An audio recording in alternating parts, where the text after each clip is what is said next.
and gentlemen, that lady is literally just like giving you her experience of both administrations and of both parties. Even Edward Siaga time, she can tell you. Obviously, there's going to be issues, but this is the worst it has ever been. It's like they're not even trying. It's like they want. Man, listen, I tell people, yo, I really believe that these people out here really doing this stuff on purpose. They're really not trying. It's like they want the people to suffer, bro. It's like they want the people to die. That's where I'm at with it, you know. Like my beloved country is like, it's sad, yo. It is so sad, brother. I I won't say I'm afraid to go to the hospital. I will tell you that I would be terrified to go to the local hospital. I don't want nothing to do with it. Nothing. I don't want anything to do with the local hospital in Jamaica. Nothing. You understand? Zilch, zero. Yo, you will go there for your foot sprain and you end up in a casket, fam. I've seen people go there for less in some of these hospitals in Jamaica. You hear what I said? And I'm not exaggerating. I'm literally not exaggerating. That's how bad it is. Like, I don't even want to. Like, it, boy, I tell you, boy. I really wish the man them really was doing, and you know, the reason why I believe that they're actually doing it on purpose, Marley, is because I know they can do better. I know they can do much, much better than what they're doing. But I really loved her testimony because she knows Edward Siaga personally. She had experiences in the hospital around his time. She knows everything. She has the full package of experience to judge the state of the hospitals right now. You can say she would be the most level-headed, unbiased person to give you an analysis of where we are in Jamaica, where our health system is concerned. Worse, like our son was sick, so she constantly had to go to the hospital. She knows. She knows. She knows. Anytime you hear anybody talk about, oh, best government, just bring up healthcare and play this lady, Shelly Ann Coran, journalist, blogger. Just play her experience with her son at the hospital, especially Yui, what you know. And Yui are just one of the hospitals out of so many. Yui is supposed to be the beacon. No, I want you guys to think about that. Yui is supposed to be the beacon of all hospitals in Jamaica. Why? Because it's also a training institution, the premier training institution for doctors and nurses. Empress, how you doing, my darling? She's good enough, she asleep. I'm in my room and lock up. I don't want to wake her up. Usually I would be out in the hallway, but I don't want to wake her up, so I'm in my room. Alright? Glad to see you though. Hope everybody is good. Hope you're good. You don't have no snow. Hey, some rain fall this evening. Mighty God. Play school, but not even have to turn on my fan. No, sir. Jason, good night. Good night, Andrew, and good night to you. Alright. Big up Jason, but that lady, the experience me, they want to share. About Cornwall Regional Hospital. Not Cornwall, her name Yui Hospital, and then go back to Dr. Dawes, because we don't want the people to forget, you know. I am just validating what he just said a while ago. The Dr. Dawes just said. For change. They have highlighted procurement issues, irregularities. They have been sidelined from the process. There has been a mismatch between what they need to function properly and the needs of the senior management of the university hospital, leading to dysfunctional equipment and services not being able to attend to patients because there has been a reliance on infrastructural developments rather than giving them the tools they need to work with. We have to mention, of course, the Sagitore Foundation's donation to the hospital. Listen to this. And it is being spun as if we are attacking a private sector entity. Mhm. No, we're not. We feel sorry for Sagicor. Mighty God. Because Sagicor had all good intentions to help the pediatric unit at the University Hospital. No, Jamaica, no, I'm sorry, but I have to put, no, I listen. What? Fam, yo, this a part that shook me. How nobody no ask about this? Oh, no, not journalist. How, listen, let me stop. Let me calm down. How is it? Yo, listen, bro. What? That's why sometimes you have to watch these over and over, because I don't think these things really be connected with people, you know. I want to connect with them, you know. I really wanted to connect with them. Hold on, this is a TikTok. TikTok. Turn on this. All right. Cool.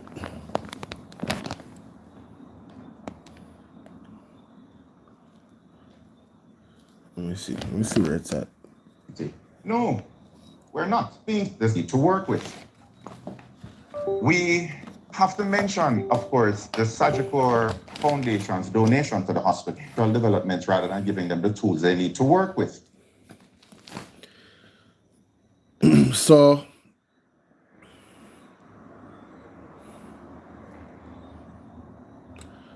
I really want to know what happened to the journalists in this press conference.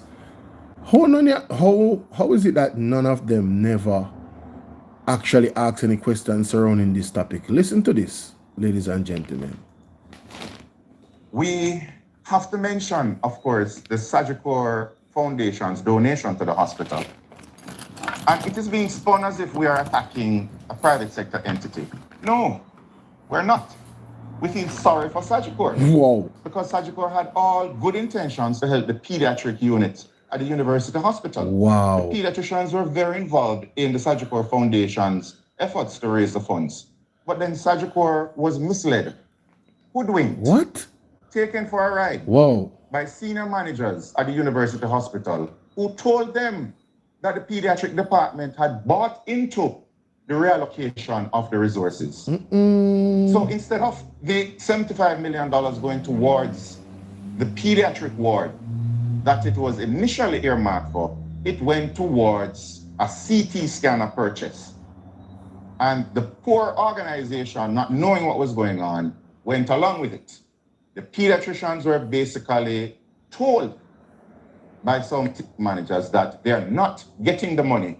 The money is going to be used elsewhere, and they have no say in the matter. In their words, they feel like they were used. And it's situations like this that has led to low staff morale and has led to poor service at the University Hospital of the West Indies. And if it continues this way, you're going to see the death of a regional institution. Now, TikTok, my Jamaican brothers and sisters, ladies and gentlemen, you're telling me that all of the journalists that asked questions did not ask about this particular situation? The allegations of deception where Sagicor Sigma Run is concerned, 75 million. Deception, scam, theft, skullduggery, choppings. You're telling me, saying nobody not ask no question about that coming from the words of Sagicor? Come on, bro. Nobody not ask about this? You gotta be kidding me, fam. Wow. Ain't no way, bro. Ain't no way. Now, when you speak about reforms, immediately after the tabling of the Auditor General's report, when it became public, the minister announced a panel to look into the operations. This a part of the that shook me hospital too. Oh, and what God. exactly could have been done to prevent this No. scandal from unfolding. And it seems genuine when you look at it, that we're seeing the report coming out and then the minister taking decisive action less than 24 hours later. But they knew about the report from last year. Why wasn't this panel announced last year? Thank you. Because the panel is only to serve as a distraction. For you to wait 4 months, lose interest. Exactly. And then you would move on to another scandal somewhere else, maybe Cornwall Regional. And then this matter would die a slow Thank you, pace. Empress. Appreciate you, baby. But the minister did not need to empanel another set of individuals to look into the findings of the Auditor General report. In fact, there was already an investigative report, and this was submitted to the board from November last year. And this investigative report looked into the Auditor General's report, and it found evidence of similar things: a lack of procurement plans, lack of documented controls, repeated internal audit warnings, fragmented governance structures, insufficient staffing. And when it went through department by department to show that the procurement department had staff that were not trained in procurement. You're there. There's a lack of digitization, and there was no documentation of internal controls. The finance department was weak. The internal audit department, they repeatedly flagged issues, but no action taken by management or the audit committee. No, you guys see why I believe that. Like up the light for me, guys, please. Please, like, let's touch up the like button for me. You know, this is why I believe that they're doing this on purpose, you know. Like, people say them dunce. No, I think them things say them bright. I think them things say them so smart, them smarter than everybody else. It's not dunce, them dunce, you know. That's my belief, to be quite honest with you. Yeah, because it don't make any sense any other way. It really don't. You can't be disturbed, bro. You cannot be disturbed at your job. I refuse to believe that you have doctor in front of your name and you just common sense issues. Right? Common sense governance issues. And you're telling me that you guys are dropping the ball where these things are concerned. Come on, man. Stop it. Just stop it. Just stop it. And then the excuses, you know, coming to try and explain to us that, listen, it's not really my fault. You know, I am the Minister of Health, right? I'm the Minister of Health, but you already know. You know what I'm saying? Is Verona still here? Verona is still here? Did you message me? I don't see no message. Anyway. Yeah, they want us to believe that, listen, although I'm the one that's supposed to be regulating the whole entire healthcare system for it to function properly, buck stops with me. You have to understand, you know, that these other individuals that don't have the higher responsibility as me is really the ones that are only to be blamed. I have no part of it. And then, you know, he could make an argument that, you know, he's the manager and, you know, you have other people that have other responsibilities. But, ladies and gentlemen, when you factor in the fact that he was the one, right, that insisted that his friend from Manchester High School be the one to stay in the role that the former board that he dissolved came to the recommendation. He said, no, I don't want your recommendation. I'm going to keep the person that's acting, that's not qualified. When things start to fall apart, how is it that he's going to tell us that he's not the one responsible or has no actual weight or responsibility? And how do we as a people, well-thinking Jamaicans, allow him to get away with that? We cannot allow Christopher Tufton to do that, brother. We can't.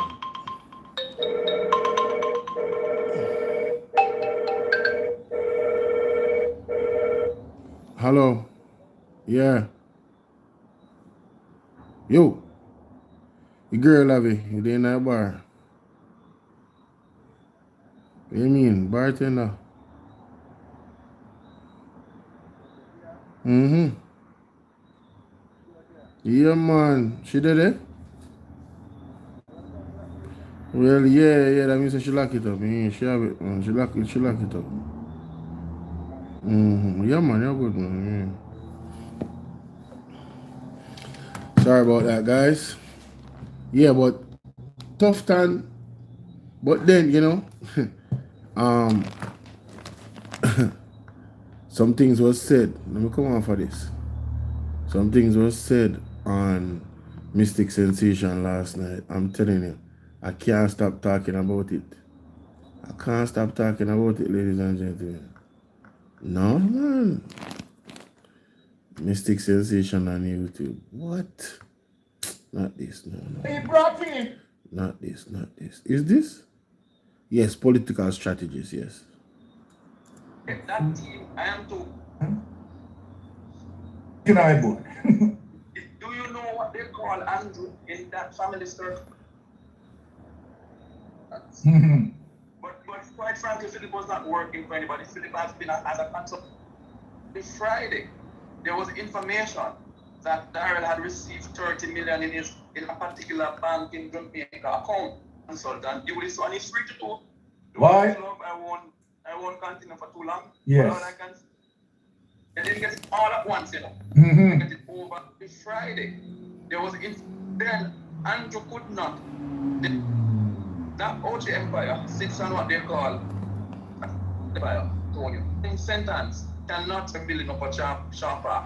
Are your prime minister's wife will discover the advisor and the wife's yoga advisor? Yeah? Now the IT man at Sandals, it was very happening. Not just in but between India and Jamaica. And they need a connect. Now the Indians are very funny people. I tell people how they operate. You see them in Canada, right? Them Yes. go to the LCD board, them break them, insure their mother, them insure the oldest family member and collect from that. And this one again and then they collect from that.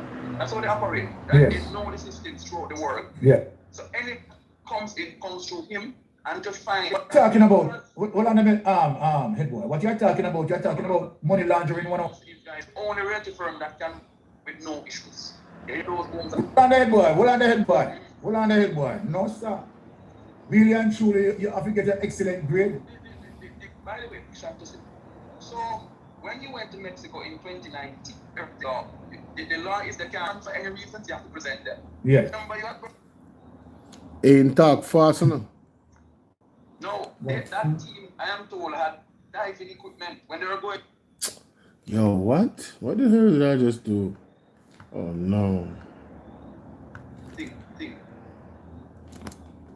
Now, what were they looking for on mechanism just and the following mission that Darrell had received third Information.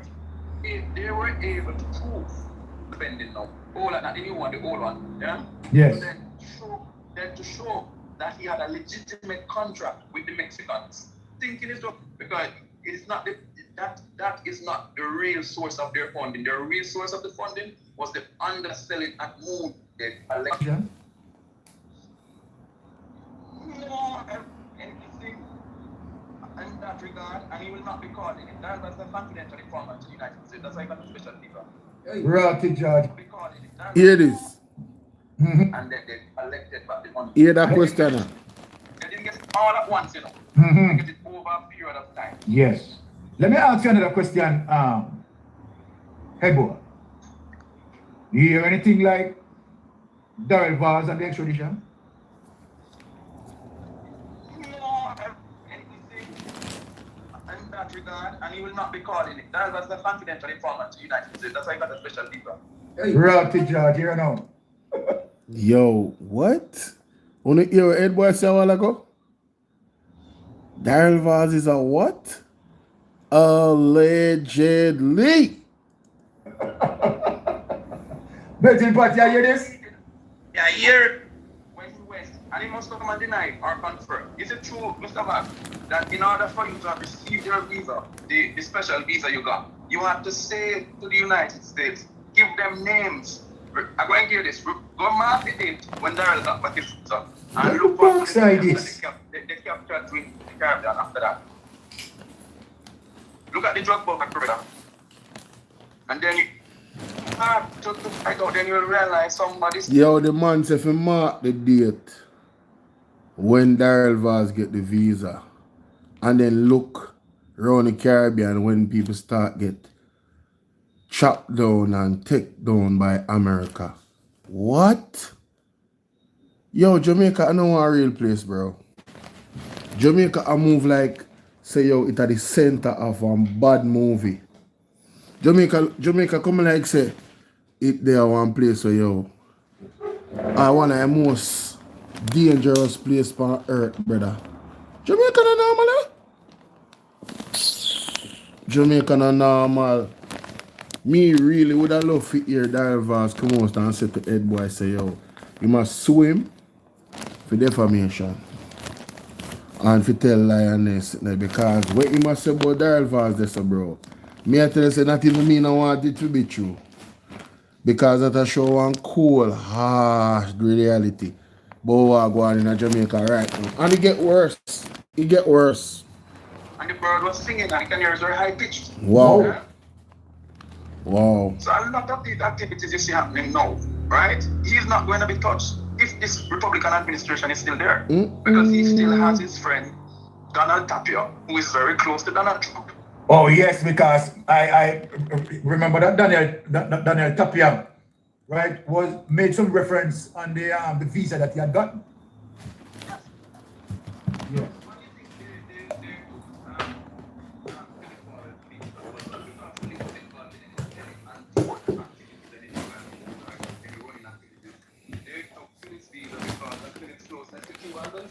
Oh. Only hear that them took Philip Powell visa because of his closeness to Cuba. Because I know say America no deal with Cuba on the level there, you know. So, you know, they look for anybody who too close to Cuba away. And that's what I say. Remember saying no money CIA involved in one bag of things don't have to destabilize. Nah, Michael Manley, you know. So, based off of that energy they have to understand the geopolitics, you know. And how things can run certain way. And then really no big class that are like geopolitics 101. If you let me say basics that I have to know that. So Tapia, no, felt it would have looked better if had the two of them, and to say the two, one worked for the Mexicans, one worked for the Cubans and the Venezuelans. Mm-hmm. But quite frankly, Philip was not working for anybody. Philip has been as a consultancy firm. Yes. The Cubans were in fact developing their Marbella port, which was going to rival our logistic hub. And he was in fact a consultant duly, so and he's free to do work as an individual. Of course. Yeah? Yes. In his prime capacity. So when people try to come and mix up Philip Paul and the nonsense, you know, Philip has not been somebody I defend anytime. I will not defend. It's not somebody I typically defend. Yeah. But the truth be told, is Yes. that the gentleman was not mixed up in what they tried to mix him up in. He was just basically lost his visa because of his relationship with Cuba and Venezuela, which he's entitled to have. Yes. Yes. Yeah, so these things just is swirling around, right? Especially with Daryl. The allegations are mostly true. But I want to ask Juliet Oldness, Juliet, is your brother in Jamaica? What? Has he completed his sentence in the US? What? Does he have a property in Negril? And what is happening now in that property down in Negril? What sentence in the US? Brother, what the hell is going on, man? Bro, what is he talking about? What you mean? Where the question that come from, fam? What? Bro, what is... Oh, what? Juliet, is your brother in Jamaica? Has he completed his sentence in the US? Does he have a property in Negril? And what is happening now in that property down in Negril? Wow. You know? Well, I'm silent in our boy. I don't know not about that Do something. you know what they call Andrew in that family circle? What? They call him Chapo. Chapo? Here I said to you. El Chapo. Listen, I have to talk to Chapo. So I am told by a good friend that when they mention, they never call him Andrew. They said I have to talk to Chapo. You have to talk to Chapo. You hear that part? Yeah, man. My word as I tell you, right? And anybody in Negroes can tell you. There's a particular individual who has a property down there. Everybody know him property. That Jamaican has been around for years in the music business, right? That property is next door Andrew Wallace's, Juliet Wallace's brother's property. Yeah? What they're doing now is they're going along the coast and they're buying properties like never before. Never before. Where are they getting the money? Who is financing it? Wow. What is financing it? Is the questions we must ask. Gentlemen, as I go, I just simply want to say to you and your listeners. Wow. No. Specialist, he is the trained IT specialist. No, the certain people in sentence cannot much to say, because remember that if you waive your right, the DPP does only basically just sign to say, I have seen the paper and it's in keeping with the law. Yes. And as it alleged, she was promoted as she was at the head of security getaway because they are protected by the lodge. but what? Become a mason when you have done your third degree. All right, this a part, yeah, scary. Yeah, so scary. This a part where my boy Edward goes to write us so no, no, no. No, sir. No, sir. No, sir. No. No, sir. No, sir. This right here is some crazy shit. I'm sorry. No, sir. Whoo, Lord of mercy. Let me gear up. Let me gear up. I need this part on tape. I need this part on TikTok tape. Alright, guys. No look a joke about it. No look a joke about it. Save to draft, yes. Thank you. Then we go back. Then we go back. And ready again. You can't take out this. No, this up me come mess up my film, man. As a matter of fact, you can't mess it up because I'm really just want to hear the audio. On it. The audio more here, nothing else.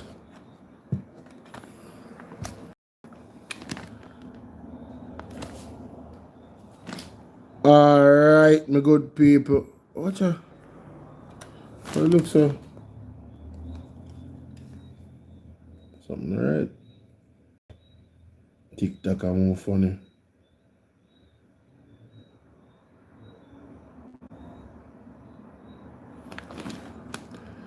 Alright, my people. What? The hell?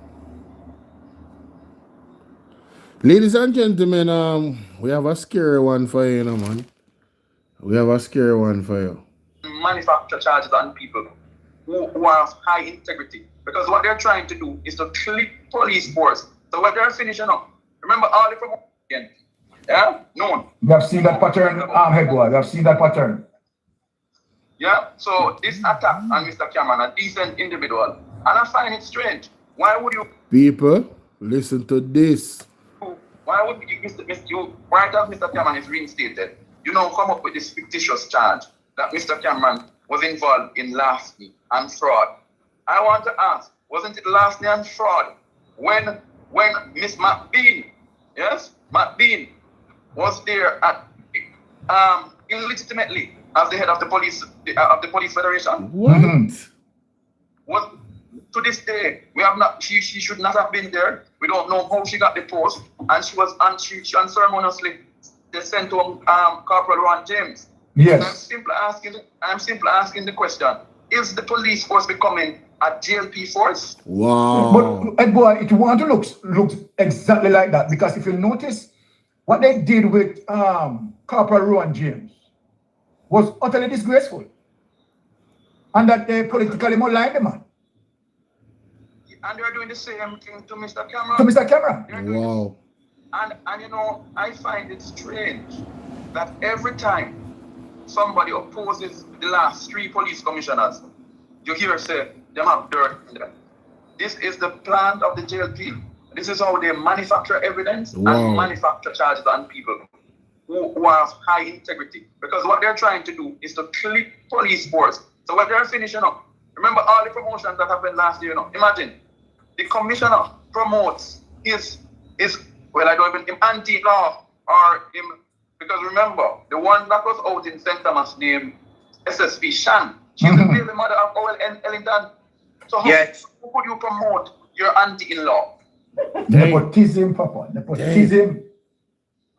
These people are some wicked people, and I tell you something. When I was in Jamaica for a while the other day, I said to a high-ranking police officer that I know very well, I said to him, the best thing is leave this police force. Because this police force in Jamaica is not the same police force we know 20 years or 30 years ago.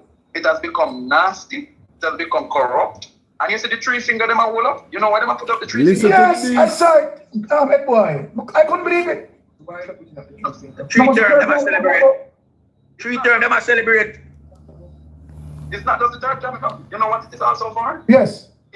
In Freemasonry. Huh? Everybody know me born the lodge. Oh, yeah. I'm not afraid to say so. Me born it out. In Freemasonry, when you become a full Mason, you become a Mason when you have done your 3rd degree. Oh. Okay. Ladies and gentlemen, this is some chilling stuff. Let's continue. Okay. Right? I've got you. So when you see the 3 fingers, it's not just the 3rd term alone. A lot of the police officers now are being promoted on the basis of which lodge they go. Okay. So then Andrew Ones and Everald Warmington pies the force. Why are they bloodthirsty? What do you want to make a boy? No, let me tell you what's been happening. So the Freemasons have taken over the state. They have literally taken over the state. Chief among them is Mr. Tufton. He can come and deny because it's a fact. He's a member of the lodge. And by the way, the Angie ball out, Jamaica ball out. Happened up at the UWHI the other day. Occurred because of all lodgemen, all of them are in the same lodge. Including the PNP man. I mean, take them forward on nobody. Yeah, man, talk about things, man. Talk about things, including the PNP man. Jesus. Now, how you think they were all able to do what they did? Including the PNP man? Oh my God. Hey, the telling you, real people will support the country, not afraid to call out people they know. I'm not corroborating nothing that Ed Boy is saying. Ed Boy is solely responsible for what he's saying. And I'm saying I am watching a movie. This gotta be a movie. This is a script. Ain't no way that this is real, ladies and gentlemen. This is all Fruity Loop, crazy. I'm talking about Batman and Robin and Joker type of vibe, bro. It is fictional. There's no way. Let's continue. There's no way. There's just no way. Still can't get away. When do now? You might find a book, seen a lodge members to review them. Mitchell is in the lodge. Even though I respect the man, he's in the lodge too. So how could you? Let me tell you how these guys operate. They send their lodge brothers to clean up their mess. Yeah? Untouchable? Wow. That is how the state of Jamaica has become. A state that is run by some set of hypocrites who get up on a Sunday, go to church, and then know that they have nothing to do with God. That their focus is purely the lodge. Purely the lodge. Purely the lodge. Yeah? Let's use another example. The same three police officers you saw that put up the finger, with the exception of the commission. You know, so the others were just promoted the other day. Whoa. Dang. The lodge has become the bedrock of institutional organizations in Jamaica. That is why people can do what they do and get away, because they are protected by the lodge. Wow. But what you're saying here, you're saying that Andrew Ones rooted himself in the governance through different mediums of necromancy, the lodge and all of that, and Almighty God. Andrew is no longer in the lodge, you know. My brother Andrew is no longer in the lodge. When you get to that level, you move out of the lodge. Wow. You become a part of a higher. Andrew Ones is now a shriner. You know everybody shriner in the United States? Yes. That powerful? That powerful. Bernal Senior is a shriner because he had obtained 33-degree level in the lodge. This Everald Warmington, same is I could call other names, so let me behave myself. Yeah? Wow. Many of them, including the former custos of Clarendon, Billy Shaguri, yeah? All of them, these are people you go to. I remember when they come to me and tell me if you want to join the lodge. So I not join the lodge because too much color people there. You know what I mean when I say colorful? Yeah, I got you. Because one of the things that they do in the lodge is they allow you to do nasty things. And then when they get that dirt on you, you're forever indebted to them. Yeah? So that is why Anthony can call Kevin Blake and tell him do this, do that, because he is a member of the same lodge. Wow. The same in the army, Rocky Mead, lodge. You just take it out of my mouth and I was just about to ask you. Know. You just take it out of my mouth. I was just about to ask you. Yeah. Because he did with Rocky Mead's wife. She was promoted as she was at the head of security for the airport. Mighty in the goodness. So Jamaica done for. You see happening in the air trucks, because his wife was supposed to ensure that the policies were being followed there. Damn. Yeah. These guys are a bunch of wicked people and criminals who know putting on a face. When I think James Roberts is dangerous, these are way 10,000 times more dangerous than James Roberts. Mighty goodness. A matter of fact, whatever happened to the death of the Canadian man up on Charlotte Avenue? Tell me what going on, boy. Tell me what going. I tell you what happened. My information when I was in Jamaica was that they analyzed because he had become a confidential informant to the United States. Wow. Hello? Yes, man, we are hearing you. We are hearing you, head boy. Take your time, head boy. We're hearing you. So we asked the question, why would this matter? A prominent individual like that, you don't hear anything more about the case. You don't hear anything about the result. You don't hear who doing nothing, because he went and reported that a particular politician in Jamaica was involved in it. All right. Ed boy, let me just ask you a little thing since you're right this one. Because I spoke with person in the know. Let me say that. As a matter of fact, more than one persons in the know. And quite obvious that an extradition is here. And as it alleged that Horace Chang's name is on it. Can you endorse that? Not without any water in my mouth. Ah. That's why people are pretend to then sick and can't come out. You realize? Back foot. How am I going, boy? No, sir. This is so good. It's a lie. Horace Chang is not gravely ill, and people need to stop running with that. You know why? When I was in Jamaica, I was told that Horace Chang was sick from before the election, and he went to do his surgery outside of Jamaica. So how come he's still sick? Yeah, I heard that information too. So I can. Ladies and gentlemen, I don't even know if it's say like this is just a lot. Wanna tell me what you think in the comment section, TikTok like, yo, Jamaica done enough? No, Jamaica, God have to come take care of, yo, God have to come clean up Jamaica. We have to get rooted and grounded in the name of the Lord. Rooted and grounded in the name of the Lord. No, sir. Father God, no. This no normal. Yo, Mr. Right, that's another live, yeah. Shake me up. Right, that's all. Yeah, man, fully. When I say shake up, I mean fully. 100% shake up. I know say Jamaica is not a real place. I tell her that. And of course, they had insufficient staffing and insufficient space to perform their duties. You look again at system-wide governance fail. Who that? Belinda, what's up? All right. Sylvanev, big up yourself, you know. Else. Audit committee not performing its statutory role. CEO and senior directors not enforcing internal audit recommendations. No coordination between internal audit and risk management. And of course, again, insufficient digitization. The office of the CEO was flagged repeatedly for breaches. The CEO, reading from the internal audit, the internal investigative report. The CEO confirms ultimate responsibility for operational decisions, including procurement approvals. We know where the buck stops, and we know who allowed the buck to stop there. So we do have not just the findings, but we have the recommendations. So I don't know what this new panel is going to add when this investigative committee has already said that we should establish board-approved annual strategic procurement plans. We should have digital procurement. We should have immediate training and certification of all procurement staff, increased staffing, and of course, strengthening the audit committees. It's all here.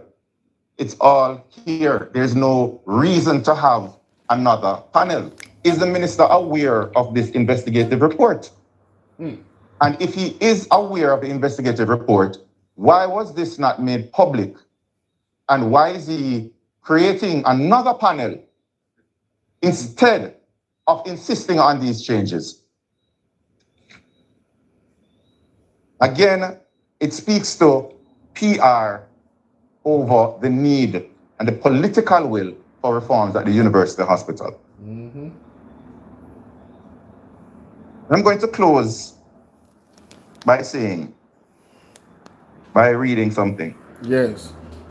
In spite of everything that's happened, repeatedly, scandal after scandal that have been brushed away by an untouchable minister with his untouchable servants, we have to take firm action in this regard. It is a dark day for Jamaica, where the Prime Minister is unwilling or afraid to act against a minister in which the public has lost total confidence, and in which the institutions of the society are all agreed that this person does not enjoy their trust or faith, and has breached the confidence that the people have placed in them. These are not my words. These are the words of Dr. Andrew Holness when he was leader of the opposition. Thank you. No, listen. Yo, nobody ramp with Mr. Dr. Alfred Dawes. You understand? I don't want you guys to play with that, man. That man is a dangerous brother. Where did I put it? It's a dark day.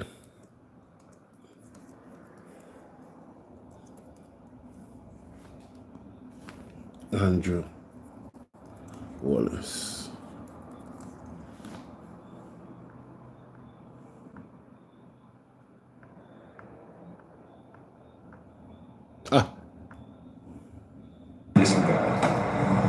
It is a dark day for Jamaica, where the Prime Minister is unwilling or afraid to act against a minister in which the public has lost total confidence and in which the institutions of the society are all agreed that this person does not enjoy their trust or faith and has breached the confidence that the people have placed in them.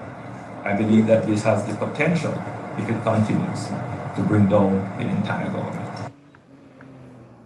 Well, these are prophetic words by Andrew Holness, because that's exactly what is going to happen to his government. The actions that they have, have engaged in, where governance is concerned, is definitely going to bring down the entire government. It's just unfortunate that Chuck renews warning to JP's risk criminal charges for aiding people. What I said to the people, them say, don't even be a JP, bro. That's a joke thing. Yeah? Being a JP is like a joke thing, brother. I tell her that straight. Cayman Islands said $1 million to support Jamaica. But that's not why I'm here.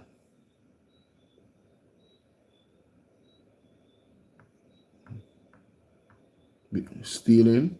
Man charged for allegedly stealing from rooms. Okay. Oh wow.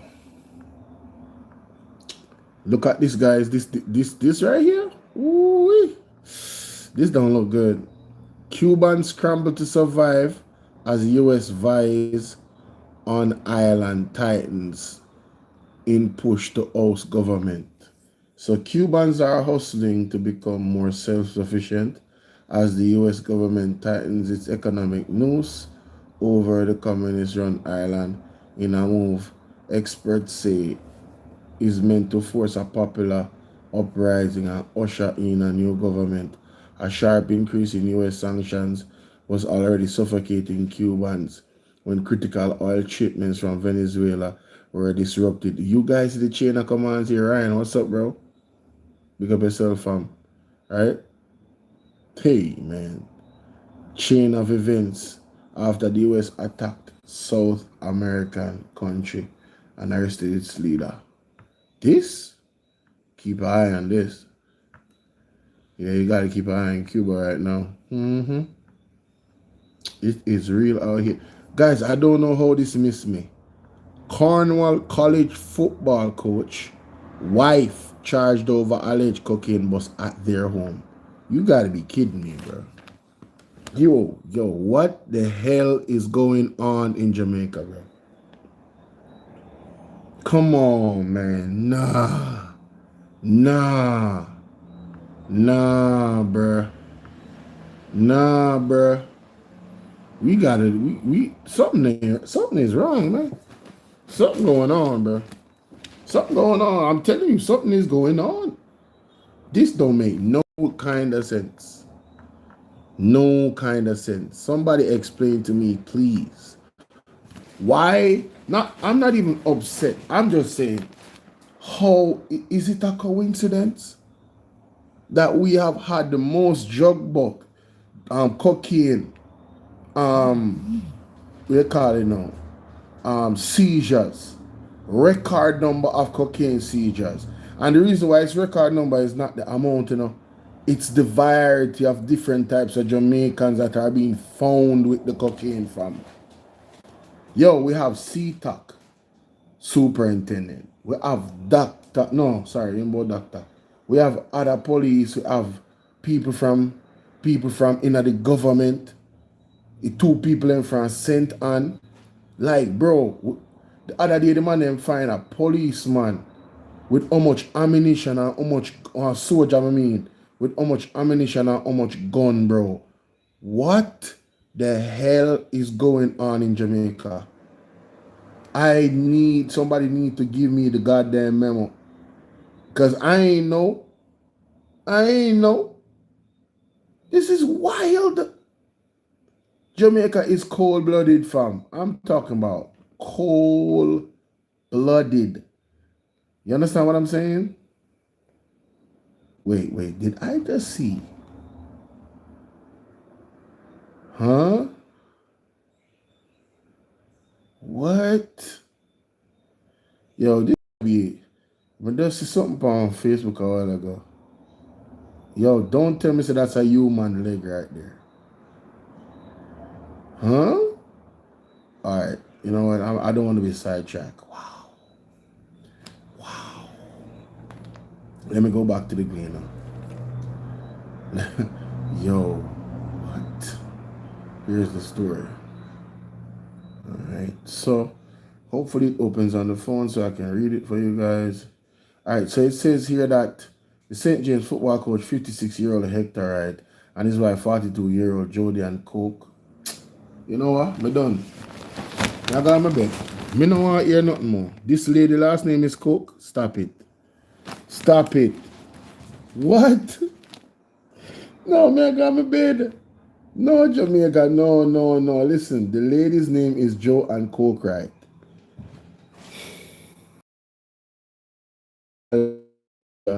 Of a quantity of cocaine at their home in Catherine Hall, Montego Bay. Bruh. Crystal. The lady's name is Coke, bruh. Coke? Jody and Coke, right? I'm glad some of the punk. Cause my face can't edit it now. Anyway, right now, a former national footballer, what? And a current head coach for the Cornwall College football team and his wife are charged with possession of cocaine and dealing in cocaine. They are scheduled to appear in court February 25th.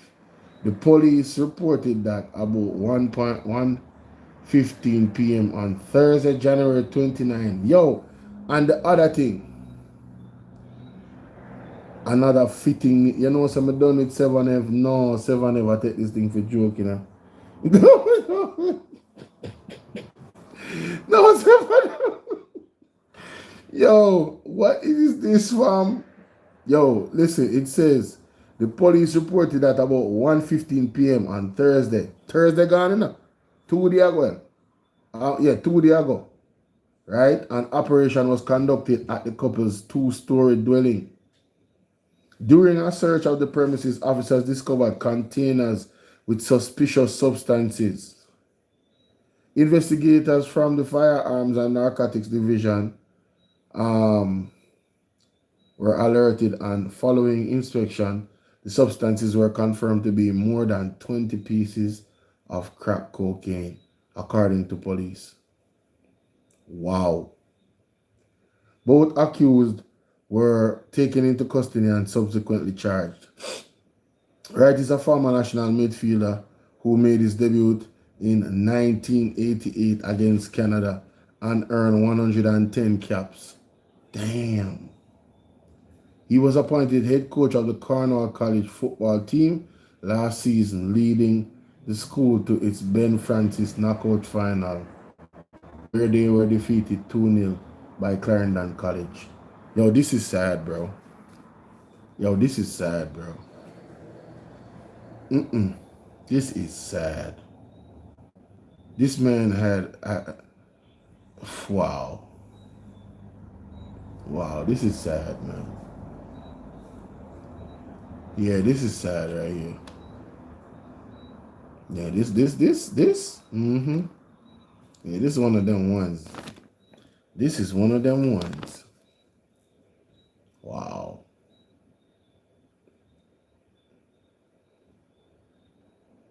Cayman Islands. Wint urges church to pray for customs officer integrity under pressure. Howard Wint, the senior director of operations in the western section of Jamaica Customs Agency, has called for the church to pray for customs officers, particularly for integrity, wisdom, and strength, as they operate under mounting pressure to protect Jamaica's borders and supply chains. Sir, I hope that was a genuine call. Lady J, what's up? This don't look like. I just know them I do some. Listen to me. I don't have anything to say. I don't have nothing to say. I'm leaving that alone, bro.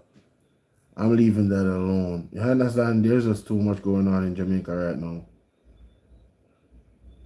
Too much. Just too much. You get me? Because then that was not the only thing that happened today, you know. Right? That was not the only thing, you know. What is this? Turn up my device. Oh, that's sports. You know, I don't know that. Police among 2 arrested over illegal ammunition bus. Alright. See that now? See, I today this too, you know. Right? We're talking about today again, you know. We just try to show you how things are going, you know. You see me? I try to show you how things are going right now.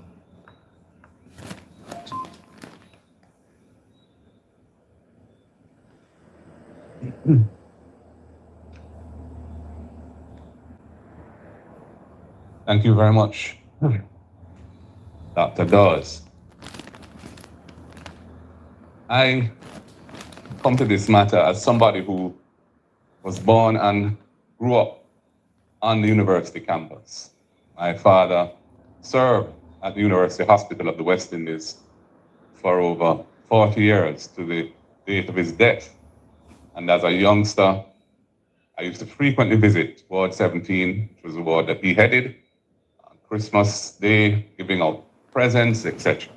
So Hold when on there. Soon come back to you, Mr. Golding. Sir. So policeman among two arrested over illegal ammunition, but Zane, police constable is one of two men arrested on Friday in relation to the seizure of ammunition during a series of operations carried out across several locations in Hanover and Westmoreland. The police is attached to the Westmoreland Division. The policeman is attached to the Westmoreland Division. The one of them catch, right? So CTACA FNID, that Firearms, Narcotics and Investigation Division, says that during the course of the operation, investigation seized a total of 85 assorted rounds of ammunition, along with a motor vehicle, multiple cell phones, and a sum of cash, right? At the location in Hanover, two men were apprehended during the operation targeting illegal sale of ammunition, the police reported. A subsequent search resulted in the seizure of ammunition found inside a motor vehicle occupied by both men. According to the police, further intelligence-led follow-up action led to the recovery of the additional ammunition at the residential location in Westmoreland. A 31-year-old police constable and a 39-year-old civilian man were taken into custody in relation to the matter. Both men are being detained on the reasonable suspicion, breaches of the Firearms Prohibition, Restricted and Relegations Act 2022. Investigations continue. The police say all seized items were secured and handed over to the relevant investigative units for processing and further examination. The police says the constabulary force takes zero tolerance approach to criminal activity, particularly where it involves members of the organization. The force said it remains resolute in its commitment to uphold integrity, accountability, and public trust, and assures the public that any member found to be acting outside the law will be dealt with firmly and transparently. Why I don't begrudge? No, you can't. Matthew, what are you doing? You cannot. Good night. You cannot begrudge other people for anything, man. That's a waste of time. You don't know how they got it. It's not right. Guys, could you smash up that like button for me? Appreciate y'all. Appreciate y'all.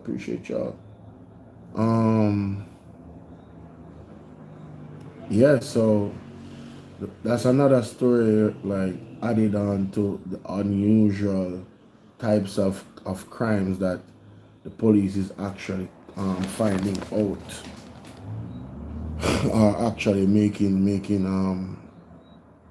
these types of arrests. So the police have been involved in a lot of arrests.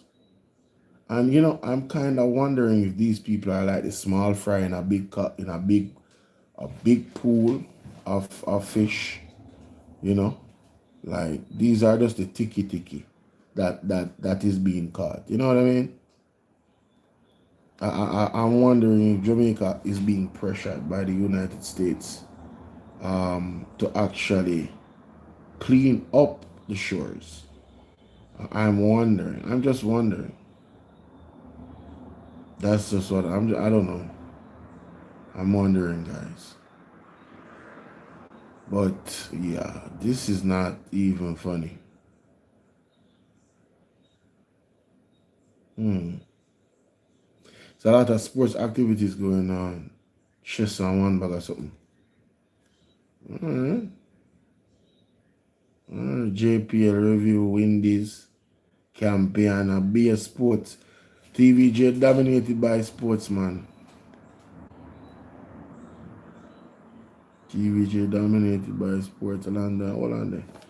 Back to this cherished institution, which was the leading light of the University of the West Indies as a tertiary institution and had built a reputation of excellence over many years, coming to this point, this very low point, where the Auditor General has exposed system failures, governance weaknesses, malfeasance, procurement violations, and where anecdotally one hears on a regular basis the dire situation faced by people who come to the hospital and need medical care.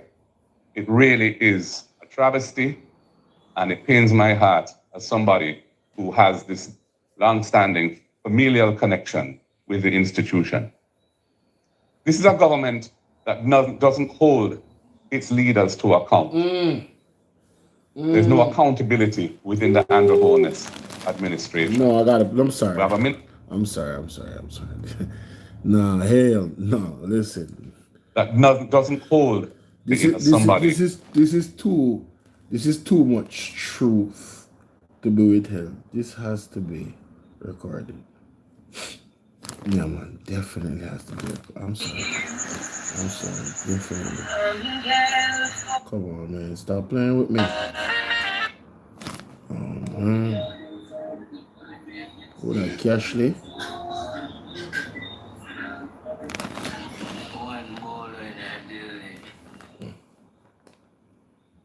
Crap. If I come on fire fast now, because I'm going to start say something new. Big up me general still, I know. Big up me general. Can't discard, I'm mad. Can't see that. How discard I go? I'm for discard. Yeah. Right, there's someone. No, we can send it out, save to draft. See that? That's how you do it. Save them to draft and release them when ready.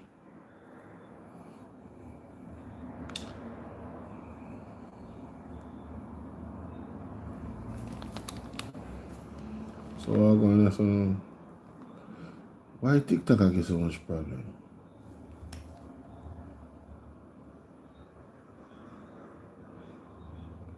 Yeah, TikTok. Boy, PMP have me a record because them talk too much truth. Listen to this. Who has this long-standing familial connection with the institution. This is a government that doesn't hold its leaders to account. Where is the lie? There's no accountability within the Andrew Holness administration. None. We have a Minister of Health who has gone from one scandal, one massive failing to the next. From Cornwall Regional Hospital debacle, still unresolved. The dead babies situation, and there's no accountability. And this situation at the University Hospital is one that he cannot wash his hands of. You're mad. The reason being that he was responsible for disbanding the board of the hospital that had commenced a process of getting the systems, the governance, and the management of the hospital into a state of good order. They had commenced, most importantly, a CEO recruitment process. That was a professional and transparent global search for a suitably qualified and experienced person to take over as the chief executive officer of the hospital. And a firm that was experienced with Government of Jamaica protocols, received over 40 applications, shortlisted 6 qualified candidates, and the board's Human Resources Subcommittee unanimously selected a top candidate who happened to be from overseas. That board also implemented successfully long-stalled hospital information management systems that have been inactive since 2017. And they had revived that in 2022, 2023, and were getting that on track. And an internal audit had uncovered irregularities in contract awards and purchasing, and the board detected suspected fraud in the payroll department, and that had led to arrests. And the board initiated measures to recover over 30% of potential billing revenue that was being written off or uncollected before their tenure. This was a board that was working. This was a board that was... So, ladies and gentlemen, accountability. Andrew Holness, Christopher Tufton. Who remember Dennis Meadows? If this was a Mark Golding government or party, Christopher Tufton could not get away with this. And that's a fact. That's the man right there. Integrity boss. Yes. Got him. I had to click that up, man. I had to click that up. No joke about it. To address deep structural problems in the governance and management of the hospital. The account of the then chairman of the board that was dismissed, I think, in December 2023, speaks to the selected CEO candidate having withdrawn due to unwarranted pushback from elements that were opposed to this positive change. Prevention of the automatic permanent appointment of the acting CEO. Seeking to do that, the board voted to appoint another senior director as acting CEO because they were faced with a situation where the chosen person was effectively driven out, and they did not want to return to the status quo which they were seeking to move away from in a positive direction. And that is when the minister intervened, overturned that board decision, insisting that the former acting CEO remain and that the search for a new manager, new CEO, be restarted. Then, Yo, you know, so I can't believe, say, Christopher Tufton knows that the evidence of these things are out there, you know. And Tufton come out, you know, in a honor and glory, you know, on TVJ, you know. The man come out in a honor and audaciousness, you know, in utter gall, you know, man. After that, you know, when everybody knows a Tufton, are your fault, you know? Are you are the man, you know? Eh? Who remember the first statement that the man come out with the other day? Where they? Yeah, nobody around with me right now, you know. TVJ. TVJ, Christopher Tufton, TVJ.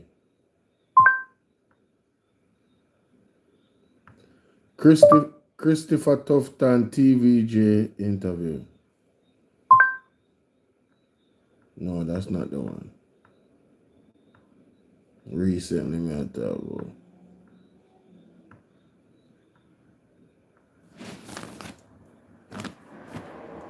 UHWI. I thought I had it in my evidence. Here it is. Here it is, guys. Don't put it in my evidence file. Yes. Health Minister Dr. Christopher Tufton is rejected. Complex and rooted in long-standing systematic challenges.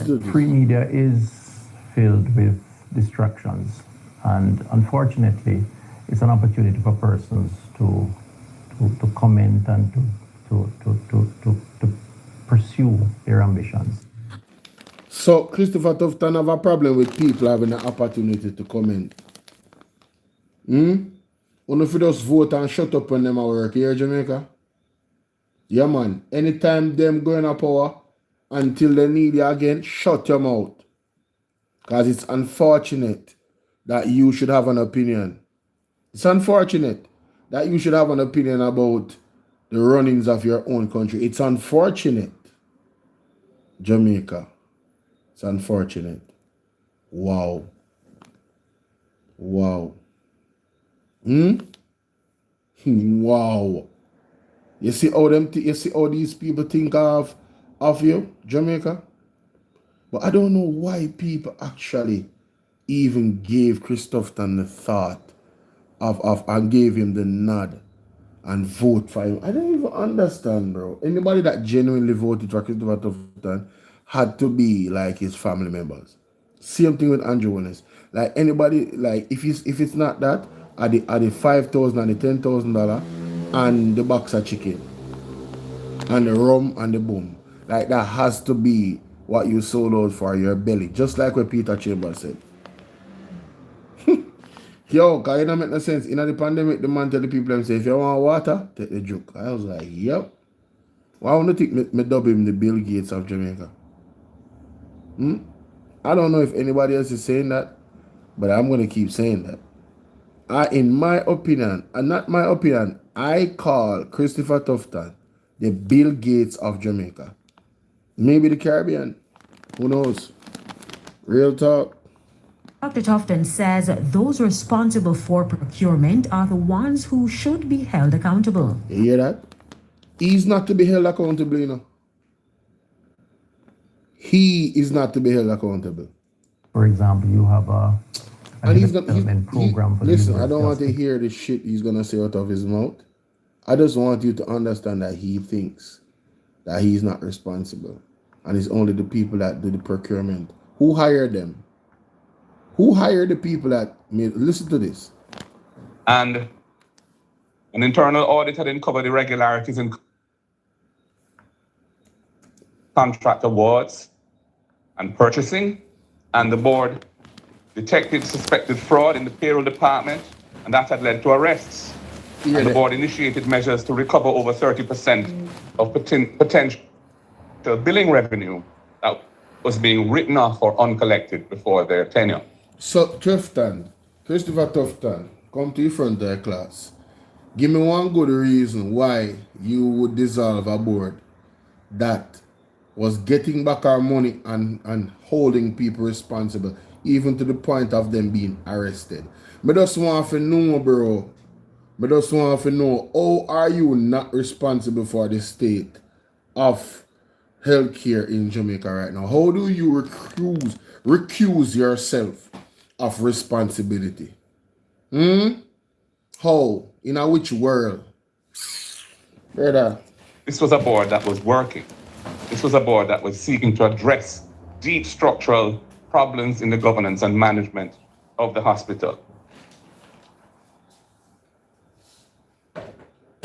The account of the then chairman of the board that was dismissed, I think, in December 2023, speaks to the selected CEO candidate having withdrawn due to unwarranted pushback from elements that were opposed to this positive change. Prevention of the automatic permanent appointment of the acting CEO. Seeking to do that, the board voted to appoint another senior director as acting CEO because they were faced with a situation where the chosen person was effectively driven out, and they did not want to return to the status quo which they were seeking to move away from in a positive direction. And that is when the minister intervened, overturned that board decision, insisting that the former acting CEO remain and that the search for a new manager, new CEO, be restarted. The then chairman resigned on December 4th in the face of this interference, stating that the situation he had found himself in was untenable. And the minister then dissolved the entire board and appointed a new one. That is the context in which this Auditor General's report must be seen. This Auditor General's report that has uncovered numerous serious failings in governance, procurement, and general management. It has happened under the watch of this minister, a minister who has interfered in an attempt, a legitimate and bona fide attempt, by a previous board to rectify the situation. Most importantly, from going through a process to recruit a suitable and qualified person to take over the day-to-day responsibility of Chief Executive Officer, a process that was thwarted and the status quo was allowed to remain, and we see where we are now in a mess. The buck stops with the minister. The University Hospital is too important to Jamaica's national development for this to be allowed to go with no one being held accountable. It is just another incident in the litany of malfeasance, of corruption, of nepotism, which has been a feature of the Andrew Holness government for the last 10 plus years. And although the frequency of these incidents is such that people tend to become immune to them, it is our responsibility as the opposition to bring it to the attention of the people of Jamaica and to frame it in the appropriate context so that people can recognize the dangers of allowing these things to go unchecked without proper accountability for those whose responsibility it is to prevent these things from happening or to take the right steps to move forward and solve them. And that is why we call this press conference today. Thank you. Now, there you have it. If you have questions and you're in the room, please indicate by raising your hand and we'll get a microphone to you. Please say your name and the news agency you represent. If you are online via Zoom platform, please use the raised hand icon. We will acknowledge you. If you wish to speak, you'll be acknowledged and you'll be permitted to go ahead, or we can read a message and question for you if you put it in the chat. Good morning. My name is MAGNITSKY Robinson. I'm from TVJ News. My question is for the opposition leader. Mr. Golding, the medical company owned by the party is the chairman for Region 3 and MP for East Central St. Andrew, Dennis Gordon, has been linked to benefiting from the unlawful tax cuts at the university hospital. Now, in light of your tough stance against corruption, how are you treating with this matter? At this point, the only formal investigative report we have is the Auditor General's report. And that report does not name any specific company as being involved in anything. It points out that certain companies appear to have received certain benefits and raises real concerns about that. And when those matters are formally investigated, the chips will have to fall where they land. But at this juncture, I'm not prepared to talk about any specific company because none has been named in any official report. And all you're going on is things that have been said by certain media houses.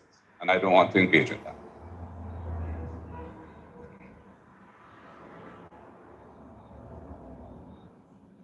Follow up to that question, Mr. Golding. Siobhan Campbell from Nationwide News. The matter raised by my colleague, have you actually raised it with the chairman of Region 3, that's Dennis Gordon? Has he given you an explanation or an answer regarding the allegations raised?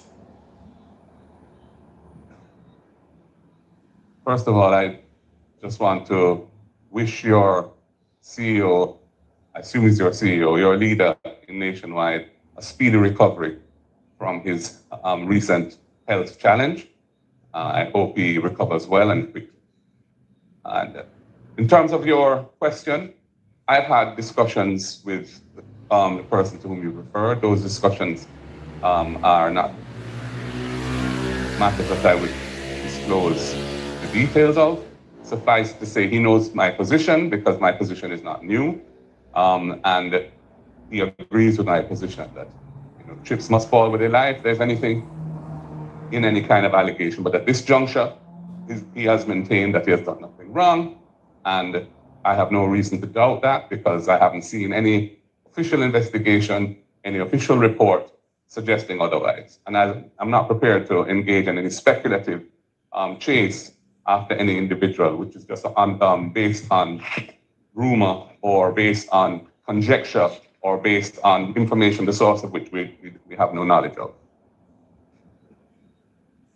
Recognizing Zara Burton online, please unmute and go ahead with your question.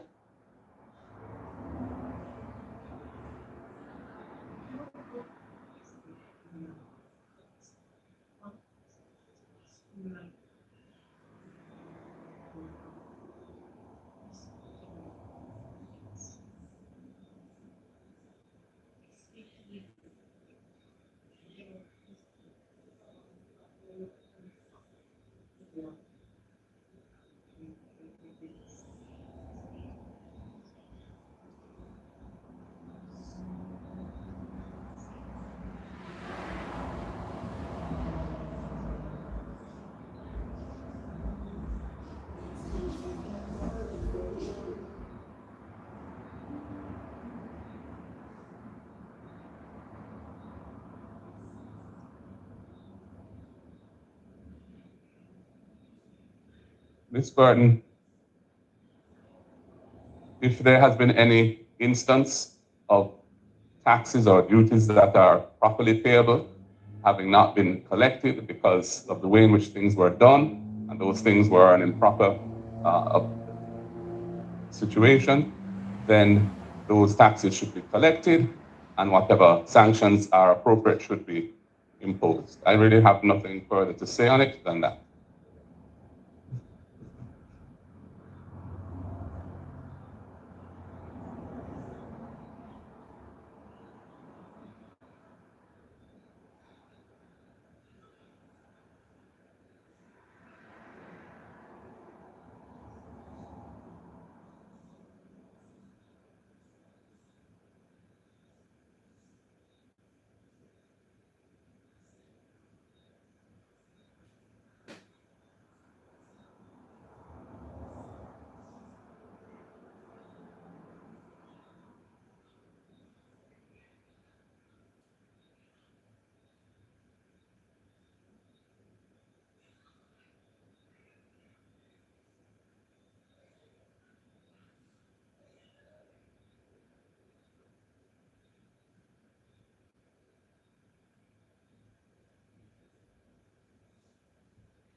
Okay, Zara, thank you so much for that. As the leader of the opposition said earlier, we are not in any position to confirm or deny or substantiate anything that has been said by a particular media host about this topic. All we have is what the Auditor General has put on the table.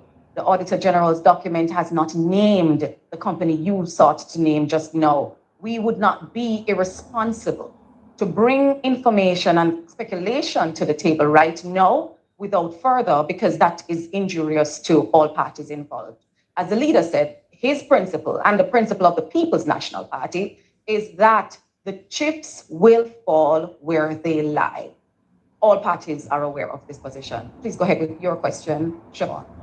Yes, unless there's more questions regarding this matter, I did make a promise to my listeners that I would ask this the next time I had an opportunity, so I bring it here. We're still in the recovery phase from Hurricane Melissa. The People's National Party has courted donations from individuals on behalf of that effort.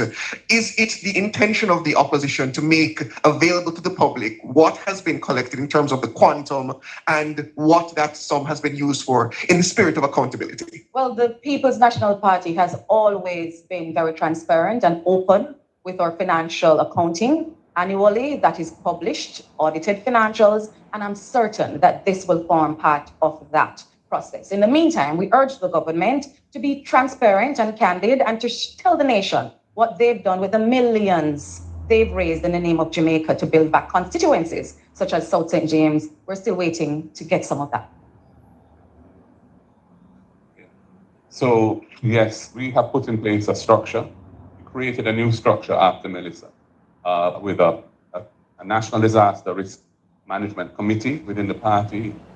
There's a chairman, who is Fitz Jackson. There's a projects director, who is the treasurer of the party, Senator Keisha Anderson. And part of their mandate is to ensure that there's full accountability and accounting for any relief that is administered through the party. So those reports will be prepared and will be made available in the appropriate channels. What I would say is that what we have heard is that there have been many billions of dollars of emergency procurement by the government.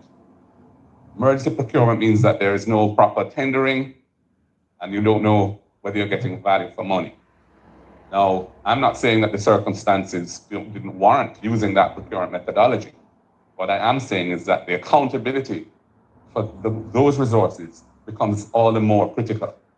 And we don't know what mechanism the government is going to provide to assure the public that those resources have received value for money.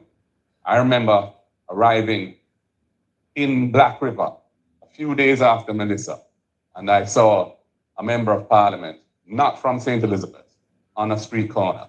And when I asked, I was told trucks were being used for the cleanup. So there you go. From the day one almost, the potential for nepotism, the potential for persons getting the benefit of their inside connections was being manifest. And so I feel that this is very important, and that I ask the media to ensure that they hold, or try their best to hold, those who are responsible for these huge resources being expended are held accountable for how it's being done. Similarly, in relation to the university hospital matter, I realize that the media is fixating on the allegation made by one media house. But when you look at the report, there are many important issues in that report that need to be addressed and should not be swept under the carpet. There are multiple players involved, and it's important that we don't abandon any kind of balance in how we deal with this thing and focus on what is actually before us from a credible source. And the only credible source presently having provided any information to the public on this is the Auditor General through her report. And to the extent that she has findings in there that warrant further investigation, I expect those further investigations to be done by the appropriate authorities. And when they make their findings, we will address them. But at this point, we're not proceeding on the basis of speculation, character assassination, or anything of that nature. As I said, I have spoken to the persons involved.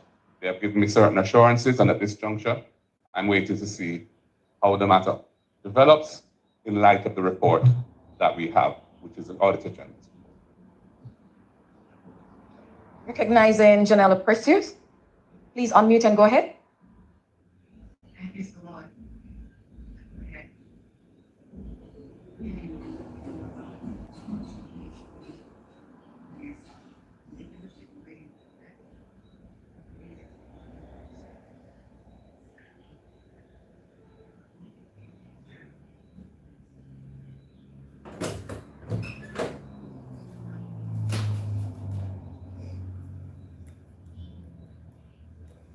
So I'll take the first and the third, and the party leader will speak to the issue regarding the permanent secretary.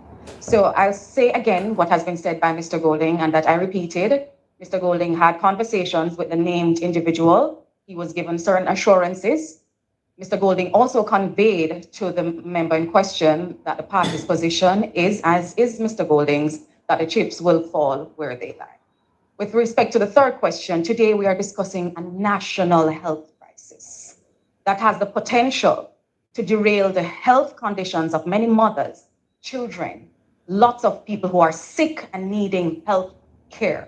We wish to focus this discussion on that topic. We will, however, allow Mr. Golding to speak about the permanent secretary issue since you raised that, but we want to refocus to the main issue. Thank you.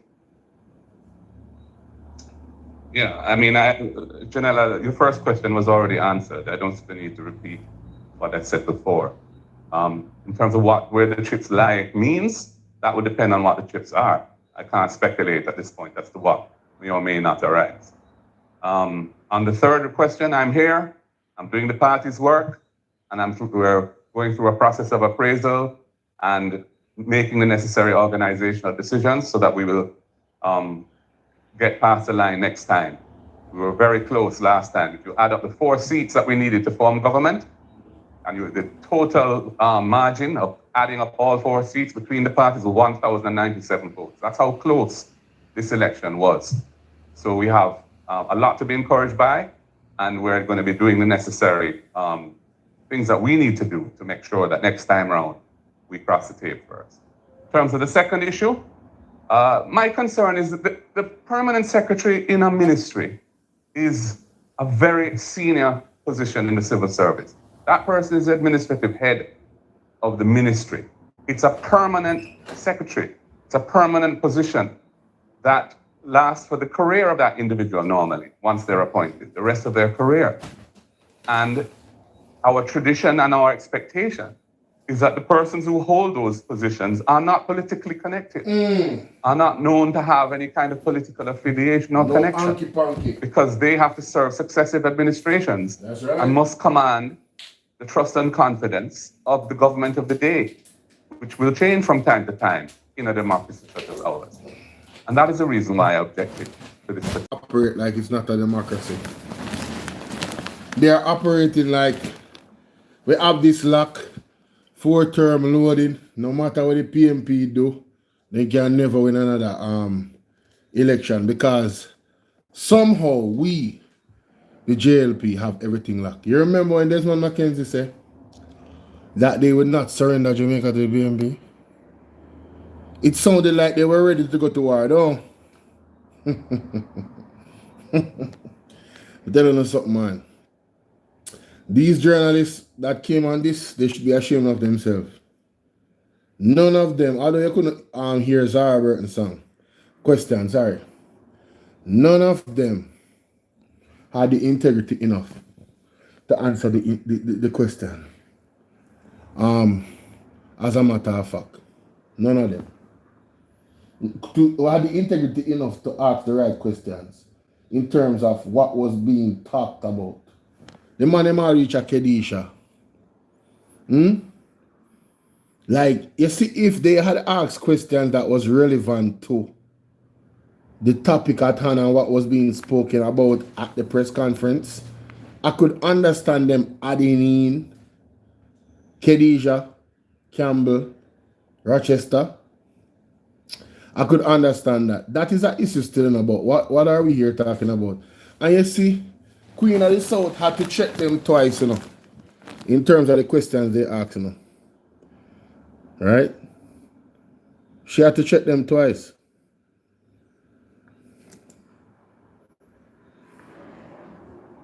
Look at her face. You see how she twitched a while ago? Wondering what the hell. Information and speculation. The Auditor General's document has not substantiated anything that has been said.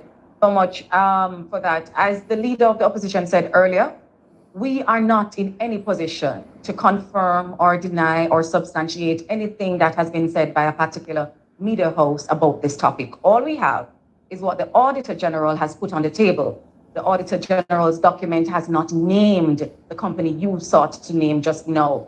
We would not be irresponsible to bring information and speculation to the table right now without further, because that is injurious to all parties involved. As the leader said, his principle and the principle of the People's National Party is that the chips will fall where they lie. All parties are aware of this position. Please go ahead with your question, Siobhan. Yes, unless there's more questions regarding this matter, I did make a promise to my listeners that I would ask this the next time I had an opportunity, so I bring it here. We're still in the recovery phase. Millions. They've respectfully what that sum has been used for in the spirit of accountability. Well, the People's National Party has always been very transparent and open with our financial accounting. Annually, that is published, audited financials, and I'm certain that this will form part of that process. In the meantime, we urge the government to be transparent and candid and to tell the nation what they've done with the millions they've raised in the name of Jamaica to build back constituencies, such as South St. James. We're still waiting to get some of that. Wow. I just love her. I just absolutely love her. We're still waiting. And then, Mark Golding talked about one credible source, which means in terms of the topic about the Auditor General report, Nationwide is not credible. Yo, hey man, listen, that sweet me, bro. Oh my God. That sweet me. I'm not telling a lie. That sweet me. We are discussing and issue regarding. All right, so I'll take the first and the third, and the party leader will speak to the issue regarding the permanent secretary. So I'll say again what has been said by Mr. Golding, and that I repeated. Mr. Golding had conversations with the named individual. He was given certain assurances. Yes. Mr. Golding also conveyed to the member in question that the party's position is, as is Mr. Golding's, that the chips will fall where they lie. With respect to the third question, today we are discussing a national health crisis that has the potential to derail the health conditions of many mothers, children, lots of people who are sick and needing health care. We wish to focus this discussion on that topic. We will, however, allow Mr. Golding to speak about the permanent secretary issue since you've raised that. Hey, let me tell you something, man. I loved how she put them back into perspective here. All of these people that ask questions, every one of them should be ashamed of them. I am so disappointed in Zara Burton, bro. When I tell you, I cannot believe Zara Burton went there because the other journalists actually went there. But you seem to try to dig further into the Dennis Garden thing when it was quite clear the answer that was given that he would not go any further. So I don't understand. I don't even understand why them do that. I don't understand why them do that, you know? I really don't understand why them do that. It's boy, Jamaica. Sometimes I like when I look at how the media, Velma, good night, Velma. Oh gosh, man. Velma, what you doing obsolete? You must be in the cold to be obsolete, man. I hope you're staying warm and safe in a Velma. Bless up yourself, Velma. Big up. Good to see you. But I'm telling you, man, these journalists should be ashamed of themselves. You understand? Oh, by the way, guys, you know, I did a live stream. Today. Y'all need to go check it out, man. Let me show you which one I'm talking about. Come off of my screen, Christopher Tufton. You are despicable. Absolutely despicable. Velma says, oh, it's terrible, Bolo. Oh, God. Oh, damn. Please stay warm. Please stay healthy. You know, when you reach certain age, you know, so you know, for the other type of weather there, you know, make sure you have on the proper clothing and stuff. You know what I mean? This one. You see this one right here? Guys, all right. So, for those that are on, that really stay tuned to my YouTube. All right, so when I go live, right, whether it's BOLO V&R or BOLO V&R clips or any one of them, what I've started to do is post the thumbnail with the link. If there's anything you think you've missed or you want to check up on BOLO to see what I put out there, I want you to go to my posts and scroll down. Give it a scroll, guys. Give it a scroll. The link and the thumbnail will be there. Right? You see that? Boom. Once you click on it, see it there? This is the actual link to this video. Right? So you can go and watch it. As a matter of fact, this is an exclusive. Dre Bryan was cooking in this. Like, listen. Dre Bryan went off on a JLP. Like, he was cooking with facts, brother. I cannot even lie to you. Like, him deal with them wicked. Him ask some very, very serious, sensitive, and critical questions. And looked at the chess move of my... Guys, do you notice that Andronis has been very quiet about UHWI? Not a peep. Not a word. He has been super quiet. He's like, shh. Don't say anything. Don't say anything. One other thing that I wanted to share though, there's a few things, but we have energy on up with me. So, oh, wait a minute. Oh yes, did you guys read this UHWI procurement recovery or funeral? That was like looking at the gravity of the situation with the UHWI and how it affects people's lives, their children. This is where I wanted to go. Yes. And this bill, conscious that I am among the majority of Jamaican citizens who have never run afoul of the law. Yes, I've never run afoul of the law.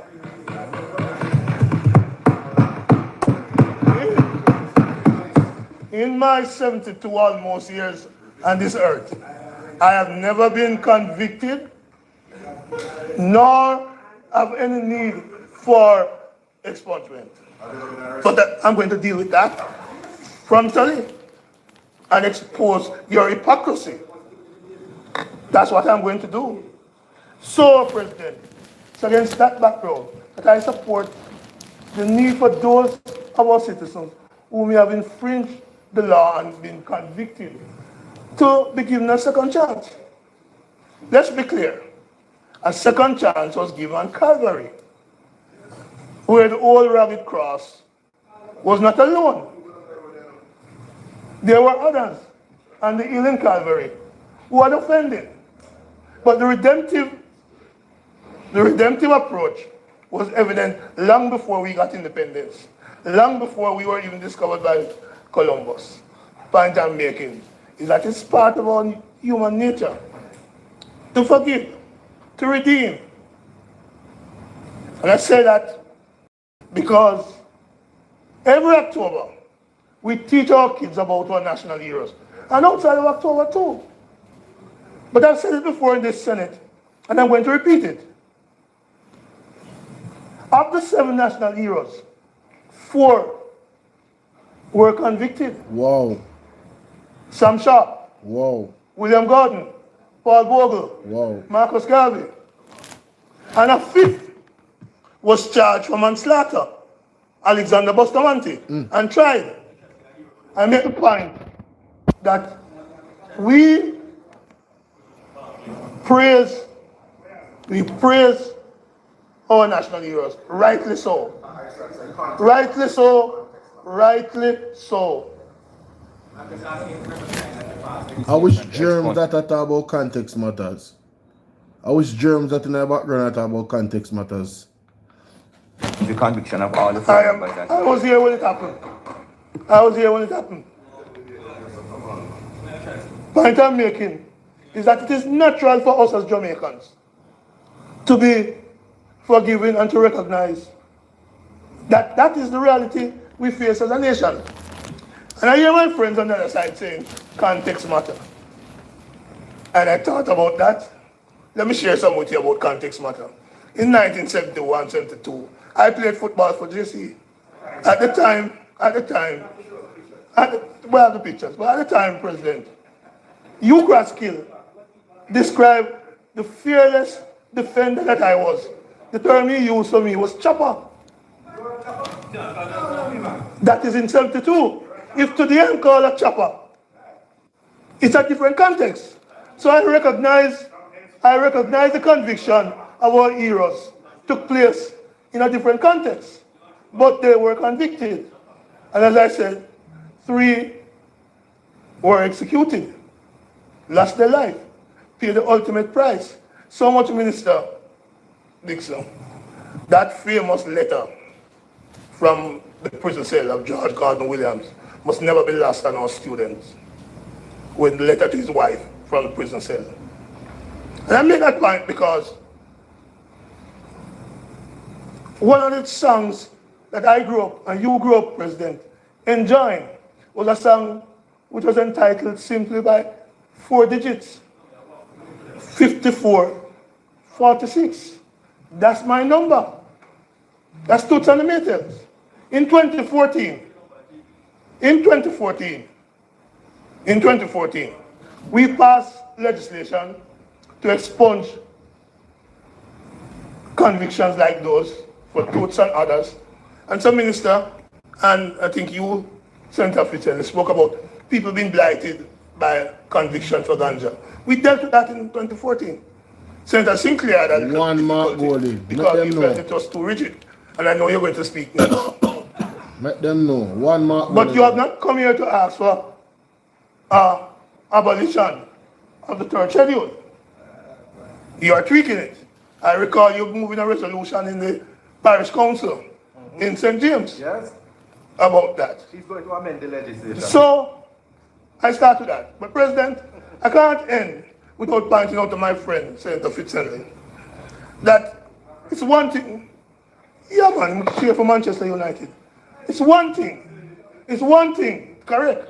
It's one thing to come here and tell us how you support this bill. But every day, including today, you seek to sully my character, my reputation, because before you were born the 17th of January, 1989. But before you were born in 1980, yeah, I checked out your birth this morning. I was arrested I was arrested twice, Senator Morgan. I'm going to tell you now. Yes, it is about me, about people who the law has taken a certain position on. Some convicted, but like me, the first time, not that way, arrested at Meadowbrook High School for failing to move and keep on moving because I was defending workers' rights. I'm going to come to the BAM position. You wasn't even born. You wasn't even born. And you talk about BAM. Mr. President, on the 25th of October 1980, I was arrested. I was arrested. They come here and keep throwing barbs across the fence and say they agree with expungement. I was never even asked. I was never even asked to plead. I was never even asked to plead. Well, you know, see, I was the Prime Minister. I was never even asked to plead. There was no evidence against me. I wasn't even acquitted. The judge simply said, go on in your yard, we have nothing. But people like him is out there saying, I had bomb in the car. I had no car. I had no car in Hanover. I had no car in Hanover. No, I'm not trying to case the case. In fact, of the other people who were arrested, none of them was convicted. None of them needed expungement. So, I can understand how people feel who were convicted. If when somebody wasn't convicted, they, on that side, descend to the gutter to speak about what I am. This is personal. This is personal. And if you press it, I will simply say, this guy, arrested in 1980, in 2007, was honored, like Chris Bovell, with the Order of Distinction, Commander Class. I tell you where I buy it from after. I tell you where I buy it from after. Outside, I tell you where I buy it from. So, I made the point that 46 years... Yo, Mr. Them two brother, they are some laba mouth. The man ain't come like some... Yo. Oh, that brother, they can chat someone. Him man just a laba off his mouth, brother. When him Abka fits in there and Mala, him man can chat. Oh, they learn at school. Let me tell you who them be in a class. The two run at back of the class, you know, back of the class, fully done. Have potential but just love chat and not pay attention. How can you be disturbing this man in, like, read the room, no brother? Read the room. Have some emotional intelligence. Because really and truly, you see what them do? If you just sue them, you know. If you sue them, but probably don't want to take the time out on him, you know. But if you sue them, because if them keep coming and bringing up something, one, that they did not live through. Two, don't know the real details about. Right? They don't know none of the real details. It wasn't properly documented. The man didn't even have a car. So them just come out and a chat off them mouth, brother. And they don't know nothing. Them not have a piece of paper or an article for corroborate. Nothing what them a say. Them just a chat off them mouth. Them not even have no respect for them elder, bro. Them just a chat off them mouth. Abka fits Henley and Marlon Morgan me attack. Real waste of space. Real waste of space, brother. Yo, one serious thing, him man attack you saying, and him attack within the context of the bill, you know. Him man not just talk, you know. The man show you him lived experience, you know. And you see the hypocrisy of the Jamaica Labour Party is being exposed because they are not really about rehabilitation. They are about eliminating Jamaicans off the face of the earth. That's what they're about. Them is about meet your maker. Right? But may I tell you, see, time soon come, man. When the right time come, God I go charge them. When the right time come. All in darkness must come to the light. All like criminal them. Yeah man, trust me. And after 1 by 1, I might have 10 by 10. You understand? I be Alkibulan, Wagwan. Them a waste man, brother. Them two they specifically a waste man. Yeah, me I tell you, man, them a laba like some, like them a name full body, brother. And rise You understand? to contribute to the Them debate. too much, man. Them need to go sit down, brother. Conscious that after almost 46 years, they still use that. And I was never convicted, much as the people were convicted. And some of them convicted wrongly. And I make that point because just last year, hey, remember say 19 how much your man talk about it? And them the time then a be foolish is going on. Remember say that I just out of cusp slavery, no remnants of slavery. Athi, what's up? Good night. Rastafari, big up. You know, slavery was still a thing in them time then, you know, so. Yeah, what them call criminal was really freedom fighter. You understand? Them just never work with the oppressor. Them people them call criminal back in the day. Right? Remember say Marcus Garvey was deemed a criminal, you know, one of the greatest heroes of all time. You understand? In a human form outside of Jesus. Because everybody else come after Jesus, you know. You feel what I deal with? You have God and then Jesus and then everybody else after that. Yeah, 15 where you're 15, but 1, 2, 1A, 1B. Alright, that's all. You understand? Alright now, I God still see me there 1B because I God whole plan that. And Jesus just fulfill it. But moving back to this. Right?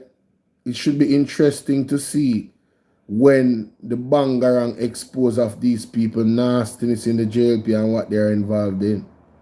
All the pedophiles and all these people. You understand? It should be interesting.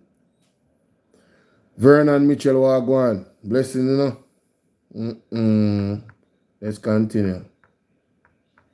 Senate, Minister Arvin Hill spoke about ex-convicts in a disparaging manner about ex-convict being at the 2024 conference of the PNP. All him, Arvin Hill, him going like say my smarty, yo, me say me I find them out 1 by 1, man. Because you see, me judge you based off of your deeds, you know, because people judge me, you know. We judge each other all the time. All the time. When people are talking about, oh, don't judge, listen, you judge people. You look upon them if they're too fat, them head big, them slim, anything at all. You can't judge them looks, you can't judge them character. You judge people. It is an innate thing that you get from God. Only thing say God is the final judge and the most judged, the most fear judge. God judgment are a final judgment and him have last say. So you can be a piece of SHIT in this world and God can reform you. You can be a DEVIL and God can reform you if you let him in. You understand? You can be the scum of the earth and God can reform you and turn you in a diamond. You understand? If you heed to his will and his word and be obedient. True. You understand? So, yeah. Arvin Hill come talk about ex-convict and him something there. Arvin Hill can't even walk in the eyes of what can and socks, much less. Him not have so much class. You hear me say? No look a joke. No look a joke. One of those so-called ex-convicts have received the blessing of the people of East Portland and now sit in the other place as a member of parliament. Hey, yo, I have the utmost respect for that brother. Yo, he might even understand. Yo, listen to me. Look at how they get Dora. No, but back to Mr. Sir. Trust me. Massive amount of respect, sir. Massive amount of respect. Senator Hill, and I wonder why my friend isn't here today. Hey, you know what? Me not tell you, you know, so I give you already express some. I go give her some credit. She one of them with over the other side. So in this situation, we look like she has the right emotional intelligence about what is being conveyed to them by Mr. Lambert. Bro. Yeah, man. She one of the only one that me see. We look like the rest of them are giggle and a laugh and a go with that type of crap. No respect. Also my big man them over there. Having advanced those views, what I said to him in the debate is that Delroy Chuck in 2019 promised this bill. And therefore Hill, Fitzhenley, and those who disparage people, some who have never been convicted, and those convicted, they come here now championing support for the people. They come here championing support for the people. When in truth and in fact, their position represents that of hypocrites. Yes. I can proudly say, I am not sorry for my past. I will leave the Senate at some point, but I will do so holding my head high. Thank you, Senator Brown. I'm not finished. I'm just saying that we appreciate that. Holding my head high, knowing that people like you all, find it easier to reside in the gutter. I will take the high road. May it please you, Mr. President. Yo, big up Mr. Lambert Brown. Enough of them name I go calling us some dirty business, cause them in a dirty business. And them go get exposed, make them go on giggle and when the right time come. The whole of them know themselves. Think God asleep? Can't stay there, man. Look at things say God asleep. You know how long I'm gonna hear from the lovely Mrs. Donna Scott Motley. Oh my goodness, Lord of mercy. Lord of mercy. You know, when I took the bill, Mr. President, I am moved by Senator Sinclair's presentation to make a few brief remarks. You know, when I took the bill up, I almost thought I brought the wrong one to Parliament because it is on the back page a bill entitled an act to amend the Offences Against a Persons Act. But I would say,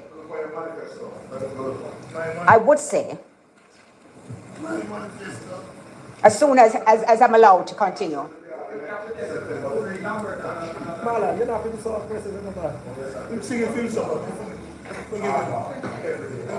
Yo, me say Marlon Morgan is his own destruction. Him own people him tell him say him not be so aggressive. Oh yes, I have to be. Bro, you're big and the aggressiveness now fit your looks, brother. Try smiling. Try being monotoned. Yeah, man. Try being chill. Try being likable. Cause that way I do, I'm sorry, man. You know what though? To be honest with you, and this goes for all of us. You see when you are Marlon Morgan, you probably have got detoxify your body, you know, brother. Because you see, and this is like real talk. This is not even funny. This is like a real talk right now. Your body, when it comes to parasites and stuff like that, they can have parasites that can change your mood, you know. You understand? When you don't have good gut health, you have to try to get regular wash out and anything, brother, and try balance out the system. Trust me. It's a thing for work on. I work on myself. But to me, when I learn about them something there, it's like him have this thing. When him going to Parliament, it's like the little parasite then start work. And him just become obnoxious and just, he must suffocate the room. Him just enough. Him just too much. You know what I mean? Him just too much. Crystal, I'm not even joking right now. Like, I'm so serious. Him just too much, brother. Even your own people, them have to say, yo, Crystal, allow.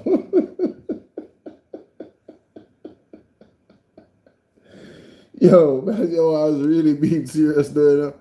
Yo, Crystal with me a laugh. No, I was really being serious, yo. The dude need to chill out, man. You need to chill out, brother. And he's like, and Dana Scott Marley, do you have any manners? Do you even respect your elders? Who raised you, bro? Who raised you? There is no person, certainly not in the parliament, who could possibly not support this amendment. Indeed, it has been made clear time and time again who are the persons who suffer. It is persons from a particular class. Those who are voiceless and have to be stopping parliamentarians on the road and begging a chance. Those who are poor and cannot afford high-powered lawyers like Senator Sinclair. Those who are deprived and depressed. And so this parliament has the opportunity to elevate them to a position where they can have an opportunity to clear their names, clear their records, and reassert their dignity in the society. Who could possibly object to that? Indeed, I have been waiting for this legislation for some time. Because in the past, I was shadow spokesperson on justice. Right. And when the minister said in his 2018 to 2019 contribution that he was going to put submissions to the cabinet on this matter, I waited with bated breath. Suffice it to say that in his subsequent sectoral debates, presentations, he continued to give us the statistics. But we have waited until 2026 to actually have this bill tabled. Whoa. Do forgive me if I am not as congratulatory and commendatory as I've seen everywhere and elsewhere. You see, I bring to this debate a level of cynicism. Because I have had the occasion to call a minister about people. As a minister, can you do anything to help? And one thing I will tell you is that he always says yes. I won't tell you what the results are. There was a woman. Wow. There was a woman. Wow. I would respond to you now, but I'm not going to. Because I sat on that General Legal Council. I sat on the General Legal Council for many, many years. I have served my country in many capacities without bellowing it. But there was a woman. There was a woman who. There was a woman. Yo, Annie, yo, who still a chat. Had committed an offense, which I considered. Bro, this man is gross, bro. Yo, this dude is gross.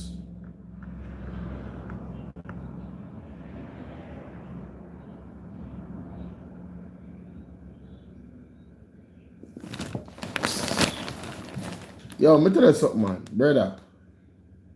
People like you, that look like you, cannot be acting like this.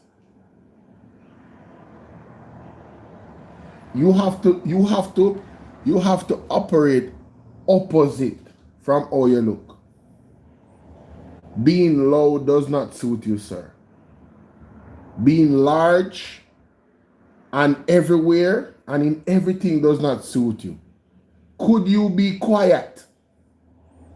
Could you shut up and listen and learn something? You neither have the experience, you don't have any position. Who are you to talk to Dana Scott Marley in terms of rank and file in experience in politics? Not classism, but just experience in politics. Who are you? Really? Seriously, I'm asking that question. Who are you? Marlon Morgan. Yo, hombre, you're too much, brother. This guy is too much. Him just too much. Him can't even sit up straight in the seat.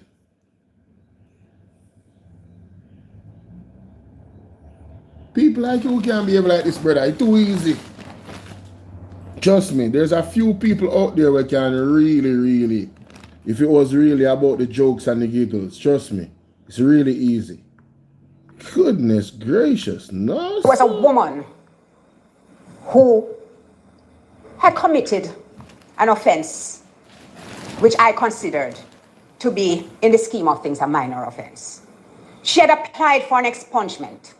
Her husband had filed for her to join him in the United States, but she needed to have that conviction expunged. She shed tears because no matter what she did, she could not get a response. Wow. Indeed, there are many persons I know whose applications have languished in the Ministry of Justice. Not because they were Schedule 3 offenses, Senator Sinclair, but because the system does not work. And I have to express my cynicism about this legislation. Because Jamaica is fit. We have excellent laws on the books, you know. Trust me, sometimes when I come here and we keep on passing laws, I say, perhaps we could try enforcing those that we have first. Because if we would have a well-regulated and well-ordered society. If we did so. So I'm speaking purely from my personal experience, as you have, with people who have begged for a little help, with people who you try to help, but the system does not work. The truth of it is, the minister has said to us that he has placed 2 persons at the Criminal Records Office devoted to this. And I do hope that this helps. But what was missing from the presentation for me was data. I didn't know how many we had in backlogs. I didn't know how many were still outstanding then, how many had not been heard and over one period. Because when I examined the minister's presentation, he gave us, this has come in for this year, this has been cleared, and this is outstanding. But I couldn't get a cumulative kind of idea as to where we stood with expungement. And I thought that where I applaud some of the steps which have been taken in this legislation. I would have liked to have seen, for example, as we have here in the Senate standing orders, the virtual meetings actually being acknowledged as serving some purpose. But I understand that it is very rare when suggestions, even though they have merit, are accepted. And I sincerely hope that those of you who have influence will try to ensure that you monitor the progress of this amendment and, if necessary, ask that it be brought back for an amendment. There is nothing wrong with that. I want to say also that sometimes one needs to be bold and courageous. And you know, in particular, and through you I address Senator Sinclair, how much hardship the new Firearms Act has caused on persons. Let me say, you're not soft on crime when you show compassion. And the way in which the board, the guidelines established for the board, would give the board an opportunity to look beyond the conviction, to see the circumstances, the individual before them, to see what it is to interrogate whether this person is capable of rehabilitation or it's just that they are feeling the full force of the law. So, but I know, I listened to the minister, you know, Senator Sinclair, and I heard his hesitancy and almost his apology. Because in this context, such an action is bound to attract criticism as being soft on crime. But courageous leaders have to understand that there are times when they are going to attract criticism, but they must move with fixity of purpose and compassion, the compassion of which you speak. It is so important for us to demonstrate to those persons who have no voice that we still have a place in our system where they can seek redemption. It's the board could have said no. A board can say no, absolutely not. It's not automatic. They have a discretion, but sometimes the use of that discretion can really provide a pathway for someone who might have been wrongly convicted, might have been convicted under circumstances which are dubious, and they just need a chance because they paid their price. So I Mr. President, who did not intend to speak, provoked by Senator Sinclair to speak, want to say that this bill has my support. And the only thing I would urge is that we look at it soon. And to you, Minister, we need to have a holistic approach towards children, towards juveniles. We can't be on the one hand punishing them for the rest of their life, and on the other hand talking about child diversion. And then now, we can't be on the one hand punishing them for the rest of their life with certain laws which we have passed here to show how strong we are on crime, and then introduce measures which shows that we understand who a juvenile is, and that more than most persons. Dr. Shetty has made presentations to the Joint Select Committee in which he has shown that children who are incarcerated are mainly illiterate, suffering from mental health issues, deprived, dispossessed. And I'm simply saying, please, not with any rancor, not from an opposition point of view, but from simply as a human being, as a mother, I am saying, have a holistic approach towards juveniles. If it pleases you.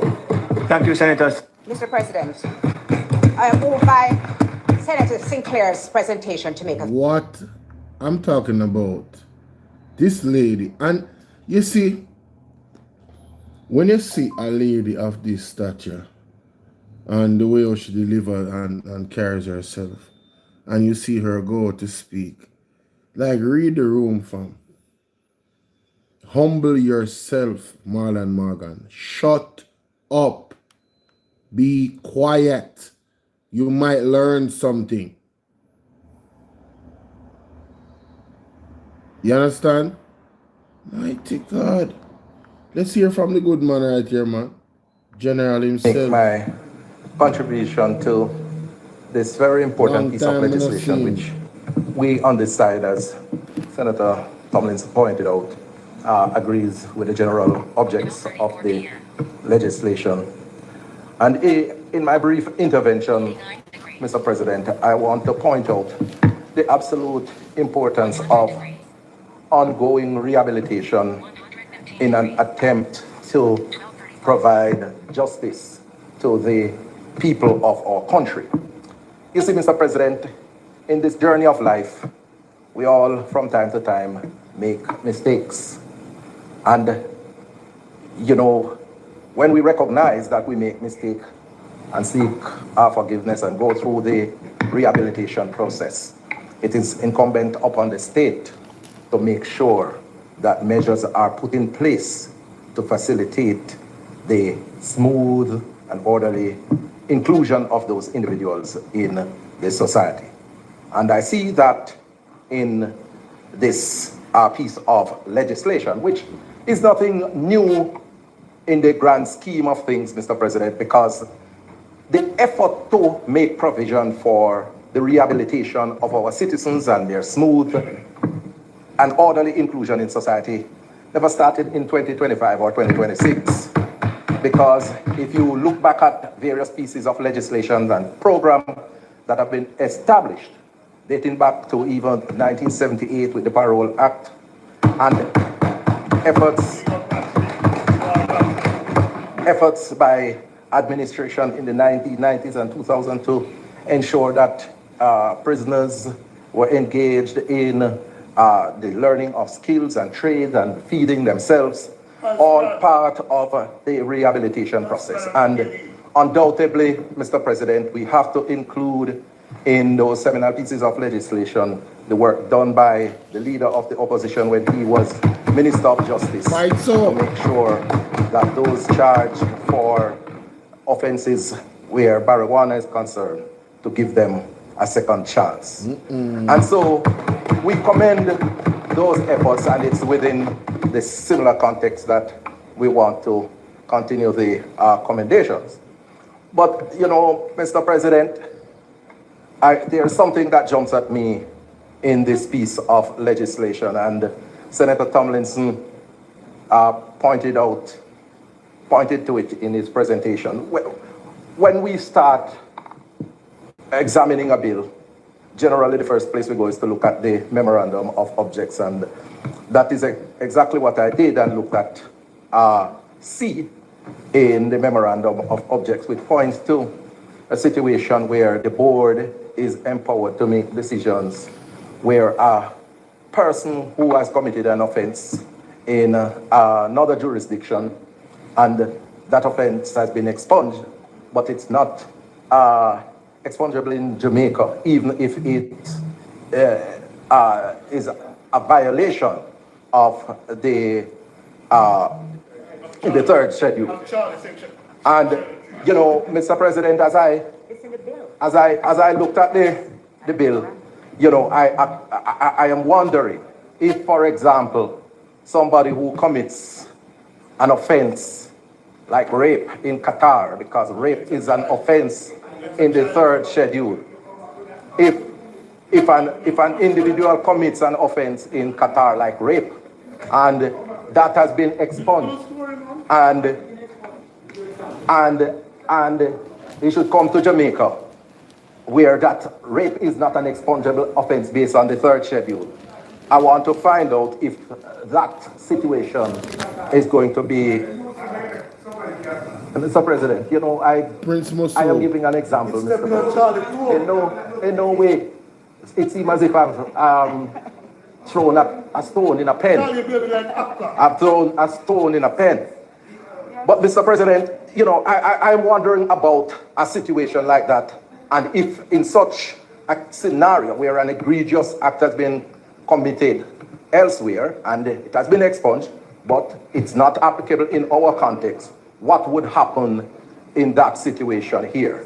And I would like to get some clarity on that. No matter how much blabbering the member opposite want to make, I would want to find out what would happen in such a situation. And in that regard, Mr. President, because I am very aware of the utterances of the member opposite in the past about amendments that were done to the legislation by the leader of the opposition. And today we are here in this honorable chamber, and as Senator Lambert Brown has said, you know, I really hope that the member has an opportunity now to make an amendment to the legislation, and I am waiting to see if he is coming with any amendment to deal with the schedule that he had so much problem with in the past.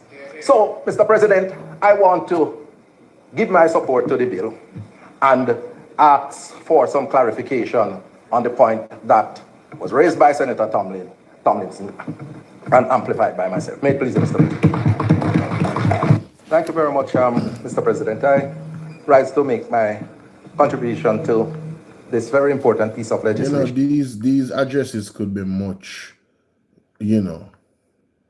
They didn't have to be so long, you know. It's just because certain people in their background chat too much. You know what I mean? All solid contributions there from the People's National Party representatives in the Senate. And I loved especially the piece from Mrs. Donna Scott Motley. She is amazing. And you know, who remembers this, guys? Who remembers this? Engineers, Dr. Lee. The country marks National STEAM Education Week. President-elect of the Jamaica The country marks National STEAM Education Week. President-elect of the Jamaica Institution of Engineers, Dr. Layton Ellis, is sounding an urgent warning that the transformation being promoted may be far slower than expected. He is cautioning that a shortage in the technical workforce threatens to undermine momentum, even as high-profile initiatives roll out. One of the big issues we have is the teacher training that must tie in this entire pipeline and the institutional capacity in order to take that on. Do we have the workforce? Do we have the physical space in order to make this transformation? And sometimes that's what's lacking. So they will hear the talk, but they don't know if they will have the support that is necessary to bring about the action in the timely fashion that is needed. Dr. Ellis. Ladies and gentlemen, there are major projects coming to Jamaica. Major projects, especially with the advent of Hurricane Melissa. Major projects coming. The STEAM school. Let me go to my TikTok. Alright. I don't know if you guys are familiar with my TikTok. Which I'm not really advertise my TikTok. I want to stay up on YouTube, to be honest with you. If you don't want to follow me on TikTok, that's fine. But really, I would rather you guys watch my content on YouTube. Anyway. Wow. This video, I'm going to just drop it. 59K already? Sheesh. That's crazy. Right here, so. This I want to go 109. This go viral. I mean, it's not my... Because me have videos that go... See that 221, 222, 3K. And this was just me reacting to the situation with the police, them, and the clip with the day night car. And giving my commentary. But moving on. Right, so. Ladies and gentlemen, remember when Andrew said it's not 2019. Listen to this. And the Chinese government has agreed that they will assist us in building 3 new STEM schools. You know what STEM means? Science, technology, engineering, and mathematics. Right. Good stuff. The government of Jamaica will also fund 3 additional STEM schools, and they will... You know what additional mean? That means a 6 STEM school. 3 from China and 3 from the government. Let's continue. That's right. Is spread strategically right across Jamaica. So we will be doing, within the next 6 years, 6 new STEM schools. This was in 2019, 2020, 2021, 2022, 2023, 2024, 2025, 2026. Where is STEM school then there? It's conservative. Depending on how our economy does, I am committed to putting more resources and putting resources faster to this project. So depending on how our economy does, has any school started? Just a question. Ladies and gentlemen, recently at the prayer breakfast, January 7, 2026, Andrew said this. Let us listen to you.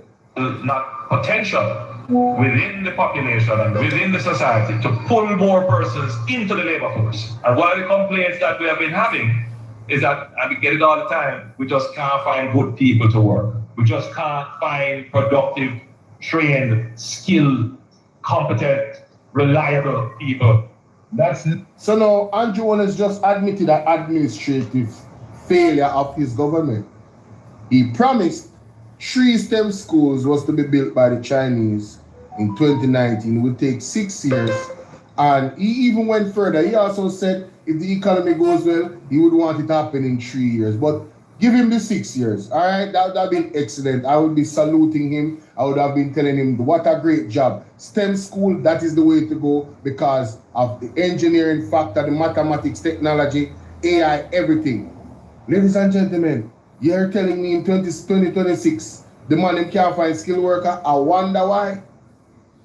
If you had built the STEM schools, them would have had a plethora of skilled individuals in so many different areas of engineering, and that's what you need when you want to really develop a country. And it would have helped us very well in actually having people on the ground ready to rebuild Jamaica after a Category 5 monster hit us. But ladies and gentlemen, this is just another promise that was not fulfilled.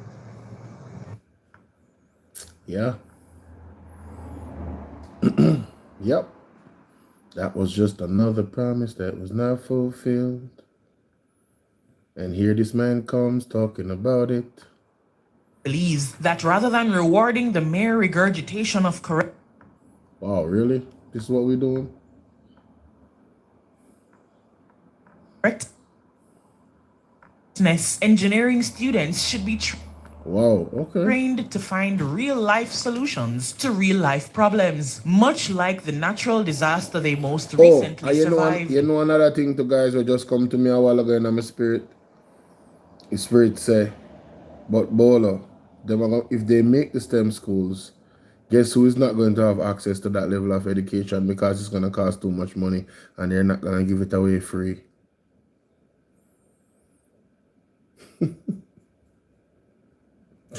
Yo, I swear that's like literally exactly what was said.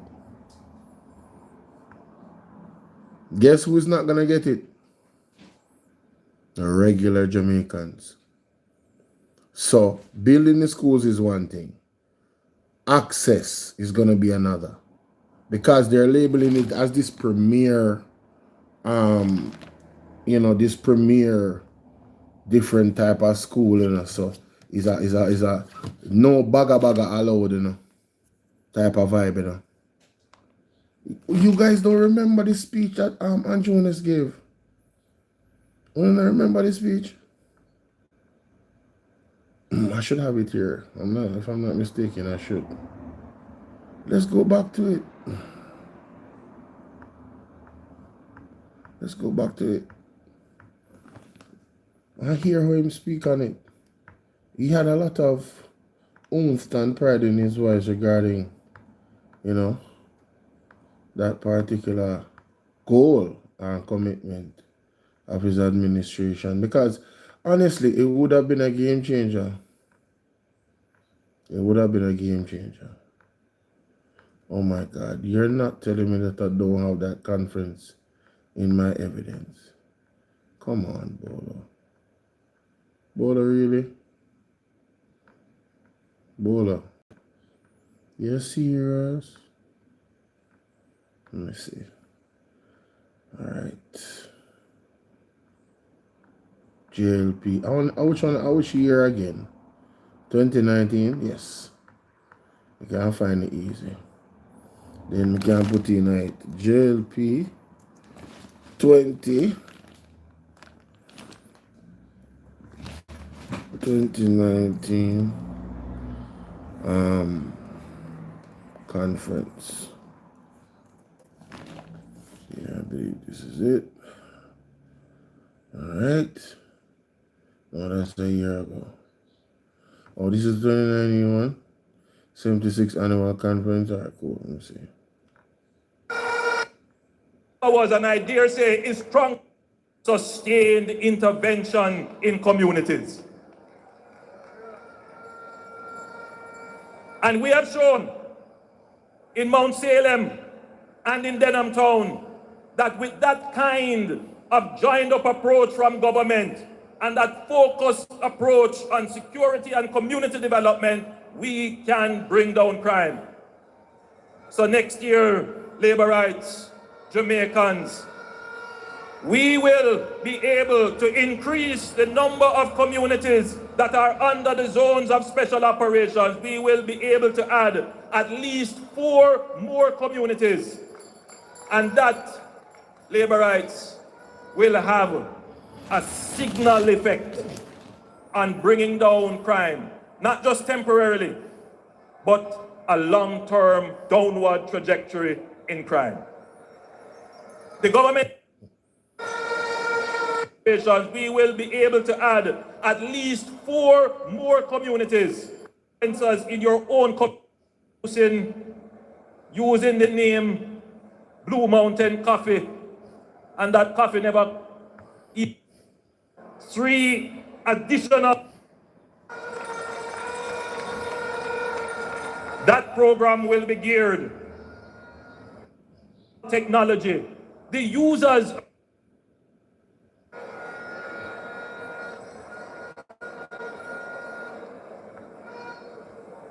labor rights. We are now entering what is called the 4th Industrial Revolution. What is that? That is the era where everything is connected by the internet. That is the era where you have artificial intelligence, meaning that you have enough data on almost everything that is happening that you can use analytics to make decisions.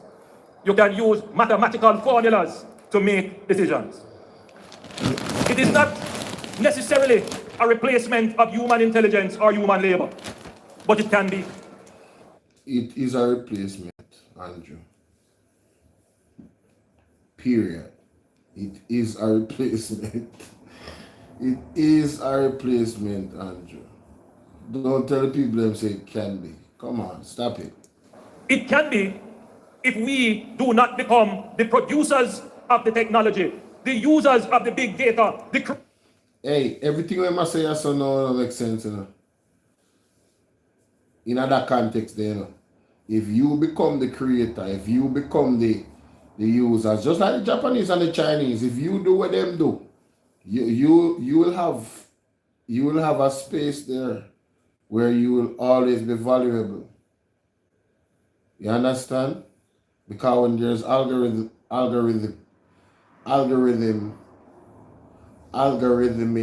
problems, right? Issues with these AIs and stuff like that, and systems, you can be the person that fix it. So you're forever gonna have a job because of your brain. But what have you done, Andrew? Knowing this from 2019, what have you aggressively done to prepare the Jamaican people for this particular so-called evolution? Right? What have you done as the government to prepare our workforce for that? You told us that you would give us these schools that you're going to now talk about. We haven't seen one. Because of the software and the machinery that uses that software, we can be left behind. In the 80s, we recognized the need for technical and vocational skills. And we introduced something called Tech Buck in our schools, and we built hard to train our people.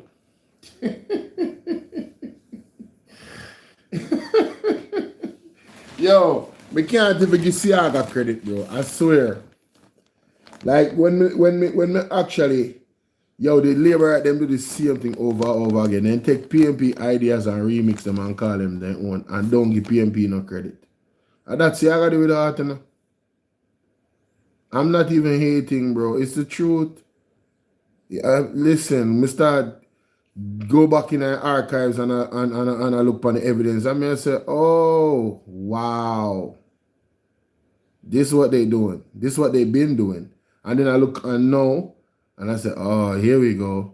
You remember when Flight Green literally took away the ideas from the PMP in the agriculture ministry?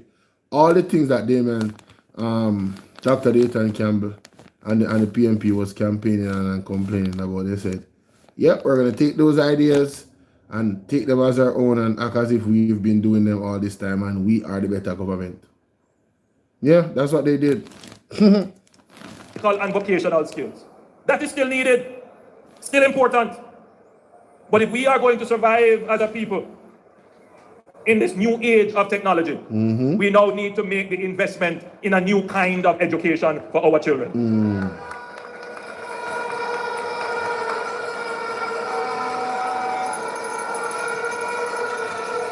In February, I will be launching a new education transformation program for Jamaica.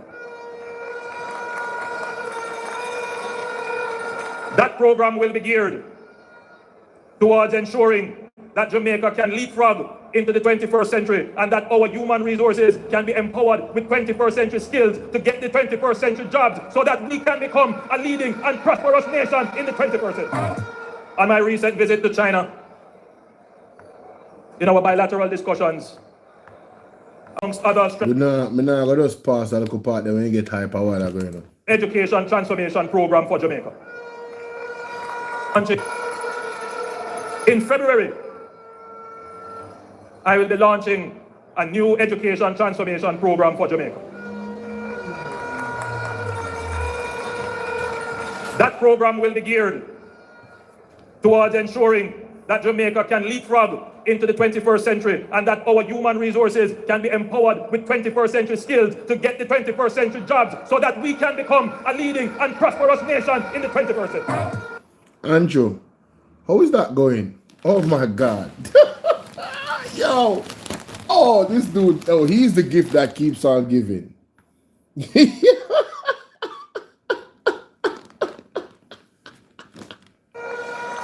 Yo, when you tell too much lie, oh my God. No, hold on there. Oh, Jesus. This is a TikTok moment. Oh, hey, I cannot believe what I'm seeing here, ladies and gentlemen. You have really listened to that, brother. Good enough. Trust me. Andrew is the gift that keep on giving. Andrew, what you just say a while ago? Ladies and gentlemen, what going on, sir? Oh, take some problem. It's slow up. Alright. Mr.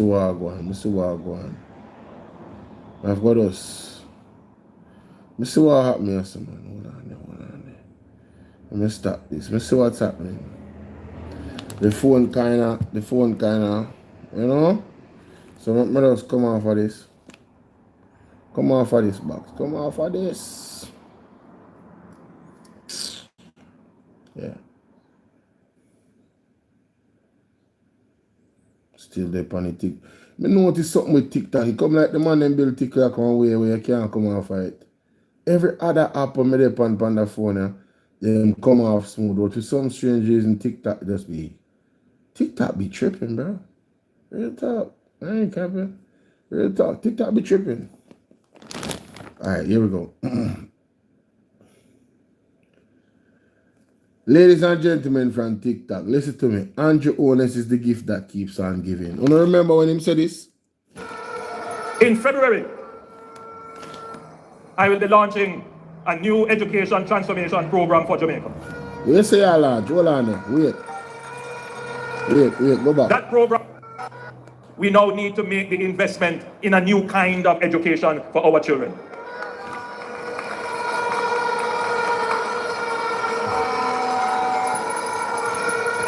Come true. Wait. In February, I will be launching a new education transformation program for Jamaica. Okay.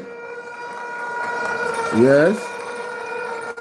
That program will be geared towards ensuring that Jamaica can leapfrog into the 21st century and that our human resources can be empowered with 21st century skills to get the 21st century jobs so that we can become a leading and prosperous nation in the 21st century. On my recent visit to China. Pause. Man, this dude is the gift that keeps on giving. Yo, you can't make this up. You can't make this up. You cannot make this up, ladies and gentlemen. Ladies and gentlemen, remember when Andrew Owens said it's not 2019, listen to this. And the Chinese government has agreed. January 7, 2026. Andrew Owens said this. Started, just a question. Ladies and gentlemen, recently at the prayer breakfast, January 7, 2026, Andrew Owens said this. Gentlemen, right, that's a bowler. Go full screen, huh? You can go full screen.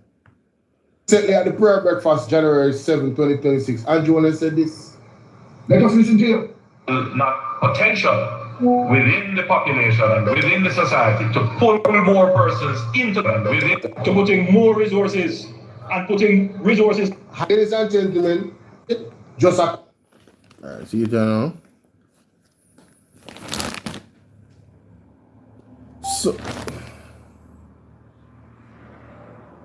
So, Andrew, remember when I said this question? Ladies and gentlemen, recently at the prayer breakfast, January 7, 2026, Andrew Owens said this. Let us listen to you. Not potential within the population and within the society to pull more persons into the labor force. And one of the complaints that we have been having is that, and we get it all the time, we just can't find good people to work. We just can't find productive, trained, skilled, competent, reliable people. That's it. So now Andrew Owens just admitted that administration.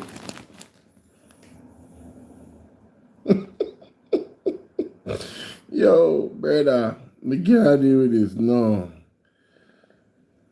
So let me say, Andrew, Mr. Owens, how you reach from that point now and in a 2019 you made this claim. Let's look at that again. Let's look at 2019 compared to where you just say a while ago. And we shall see, just based off his own words, that he has failed us and himself. The commitments he's made that was critical to the actual prosperity and growth of Jamaica, those critical ones were never fulfilled, ladies and gentlemen. Listen to this. Let's go back. So, man, I feel I do it now. Yeah.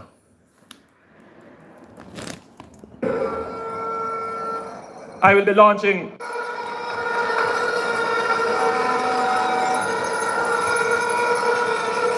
in February.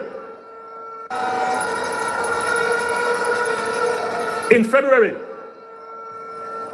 I will be launching a new education transformation program for Jamaica. Really? How would that go do now? That program will be geared towards ensuring that Jamaica can leapfrog into the 21st century and that our human resources can be empowered with 21st century skills to get the 21st century jobs so that we can become a leading and prosperous nation in the 21st century. So, Andrew, put it back for Andrew. Have we leapfrog yet since 2019? That program that you said that you would implement, what has been the results of it, Andrew? Aren't we still in the same position? According to you. According to you, Andrew, on January 7th of 2026, we are at your 2019 conference now. On January 7th, 2026, you said this. Let's go back to January 7th. Man, listen, you can't make this up. You can't make this up. This dude is a gift that keeps on giving. Shrink, which are the time that we have been having to the labor force within the pocket. Do you want to say this? Breakfast January 7th. Recently at the prayer breakfast January 7th, 2026. And you want to say this? Let us listen to you.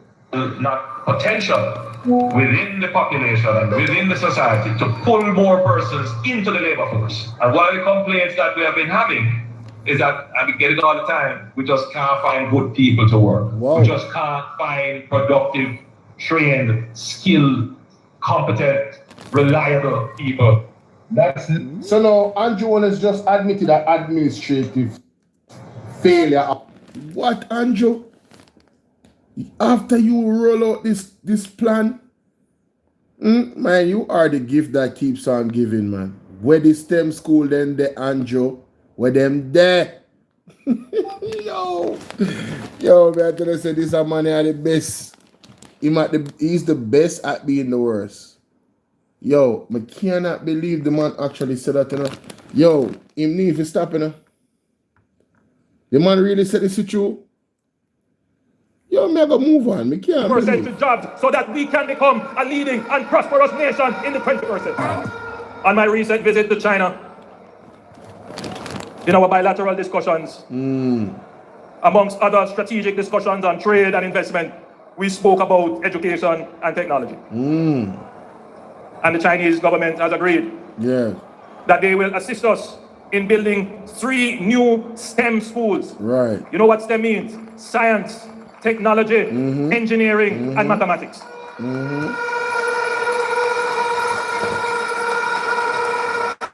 The government of Jamaica will also fund 3 additional STEM schools. Right. And they will be spread strategically right across Jamaica. Right. So we will be doing, within the next 6 years, 6 new STEM schools. That is conservative. Depending on how our economy does, I am committed to putting more resources and putting resources faster to this project. So we may be able to have them within 3 years. Ooh, 3 years. Okay. Let me be clear. These schools will not be operated under the old Education Act.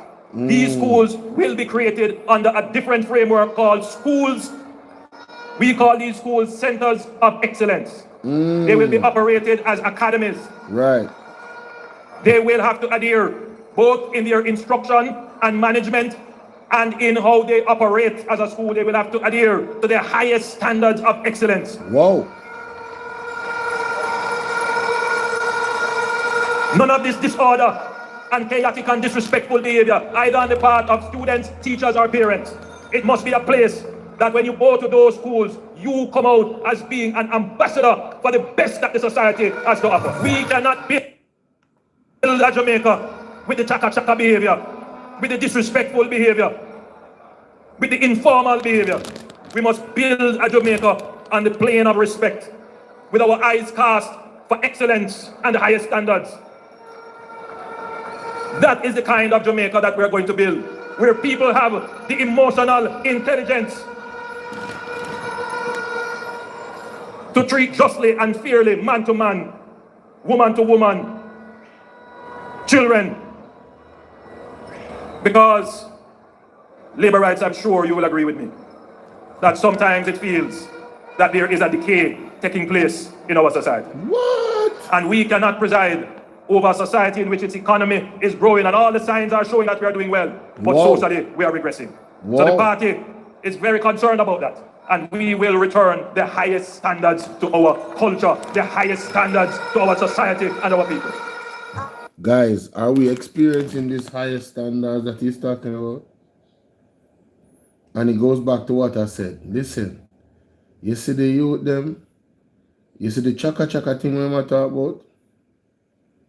Me I tell you, say, some people now get to go to them school, you know. Yeah, man, me I tell you, you will get screened. Depending on where you come from and them something there. From backside, we can't stay there. Let me move on. Let me see. We are progressing to prosperity. You can't progress on now. The economy not even grow 2%. You, man, listen. Bruh. Let's go back to this is the reality. This way, man, I'm gonna say now, we just go back in our history and show you what Andrew Jones are promising.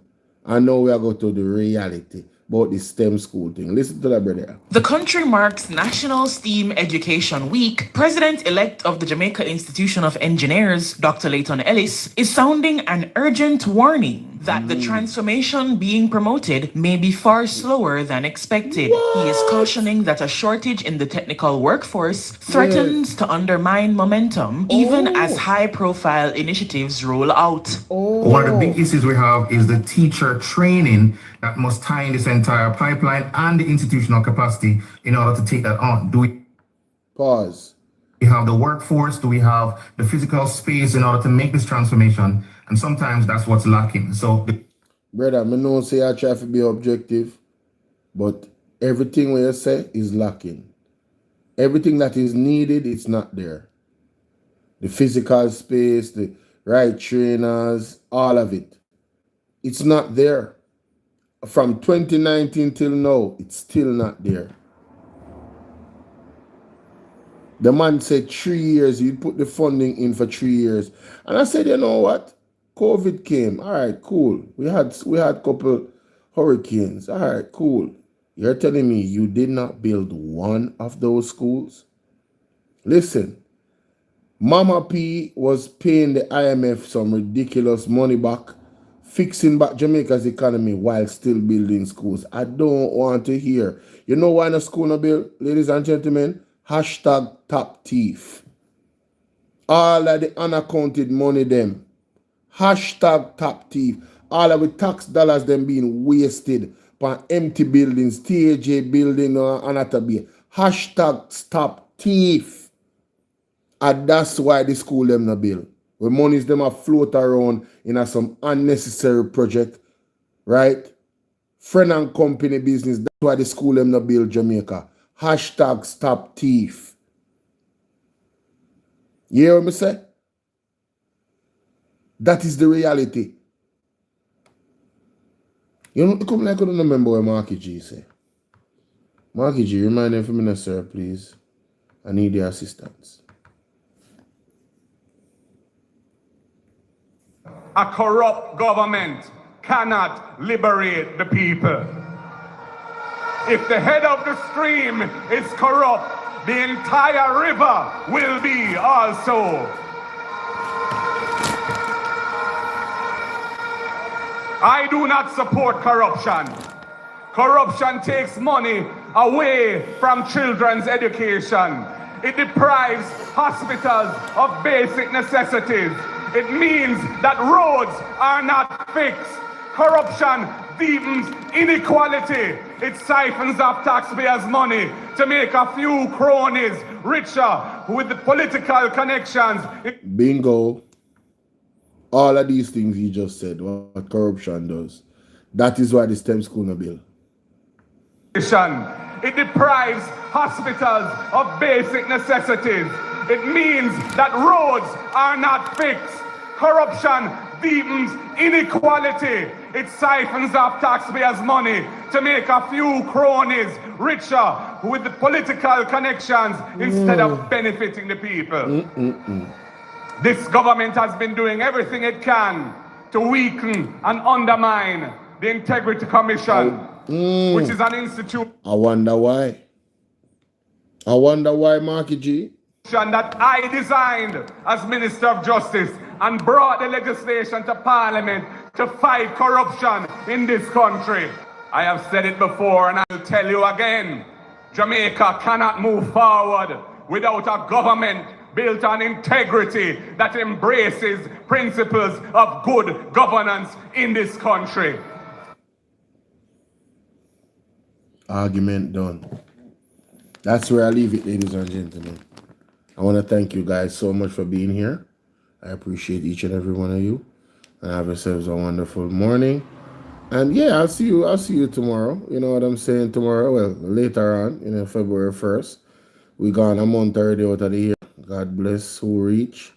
And yeah. Be prepared for what is to come, ladies and gentlemen. It's gonna get crazier. It's gonna get crazier in multiple different ways. Alright? Peace. Have a good night.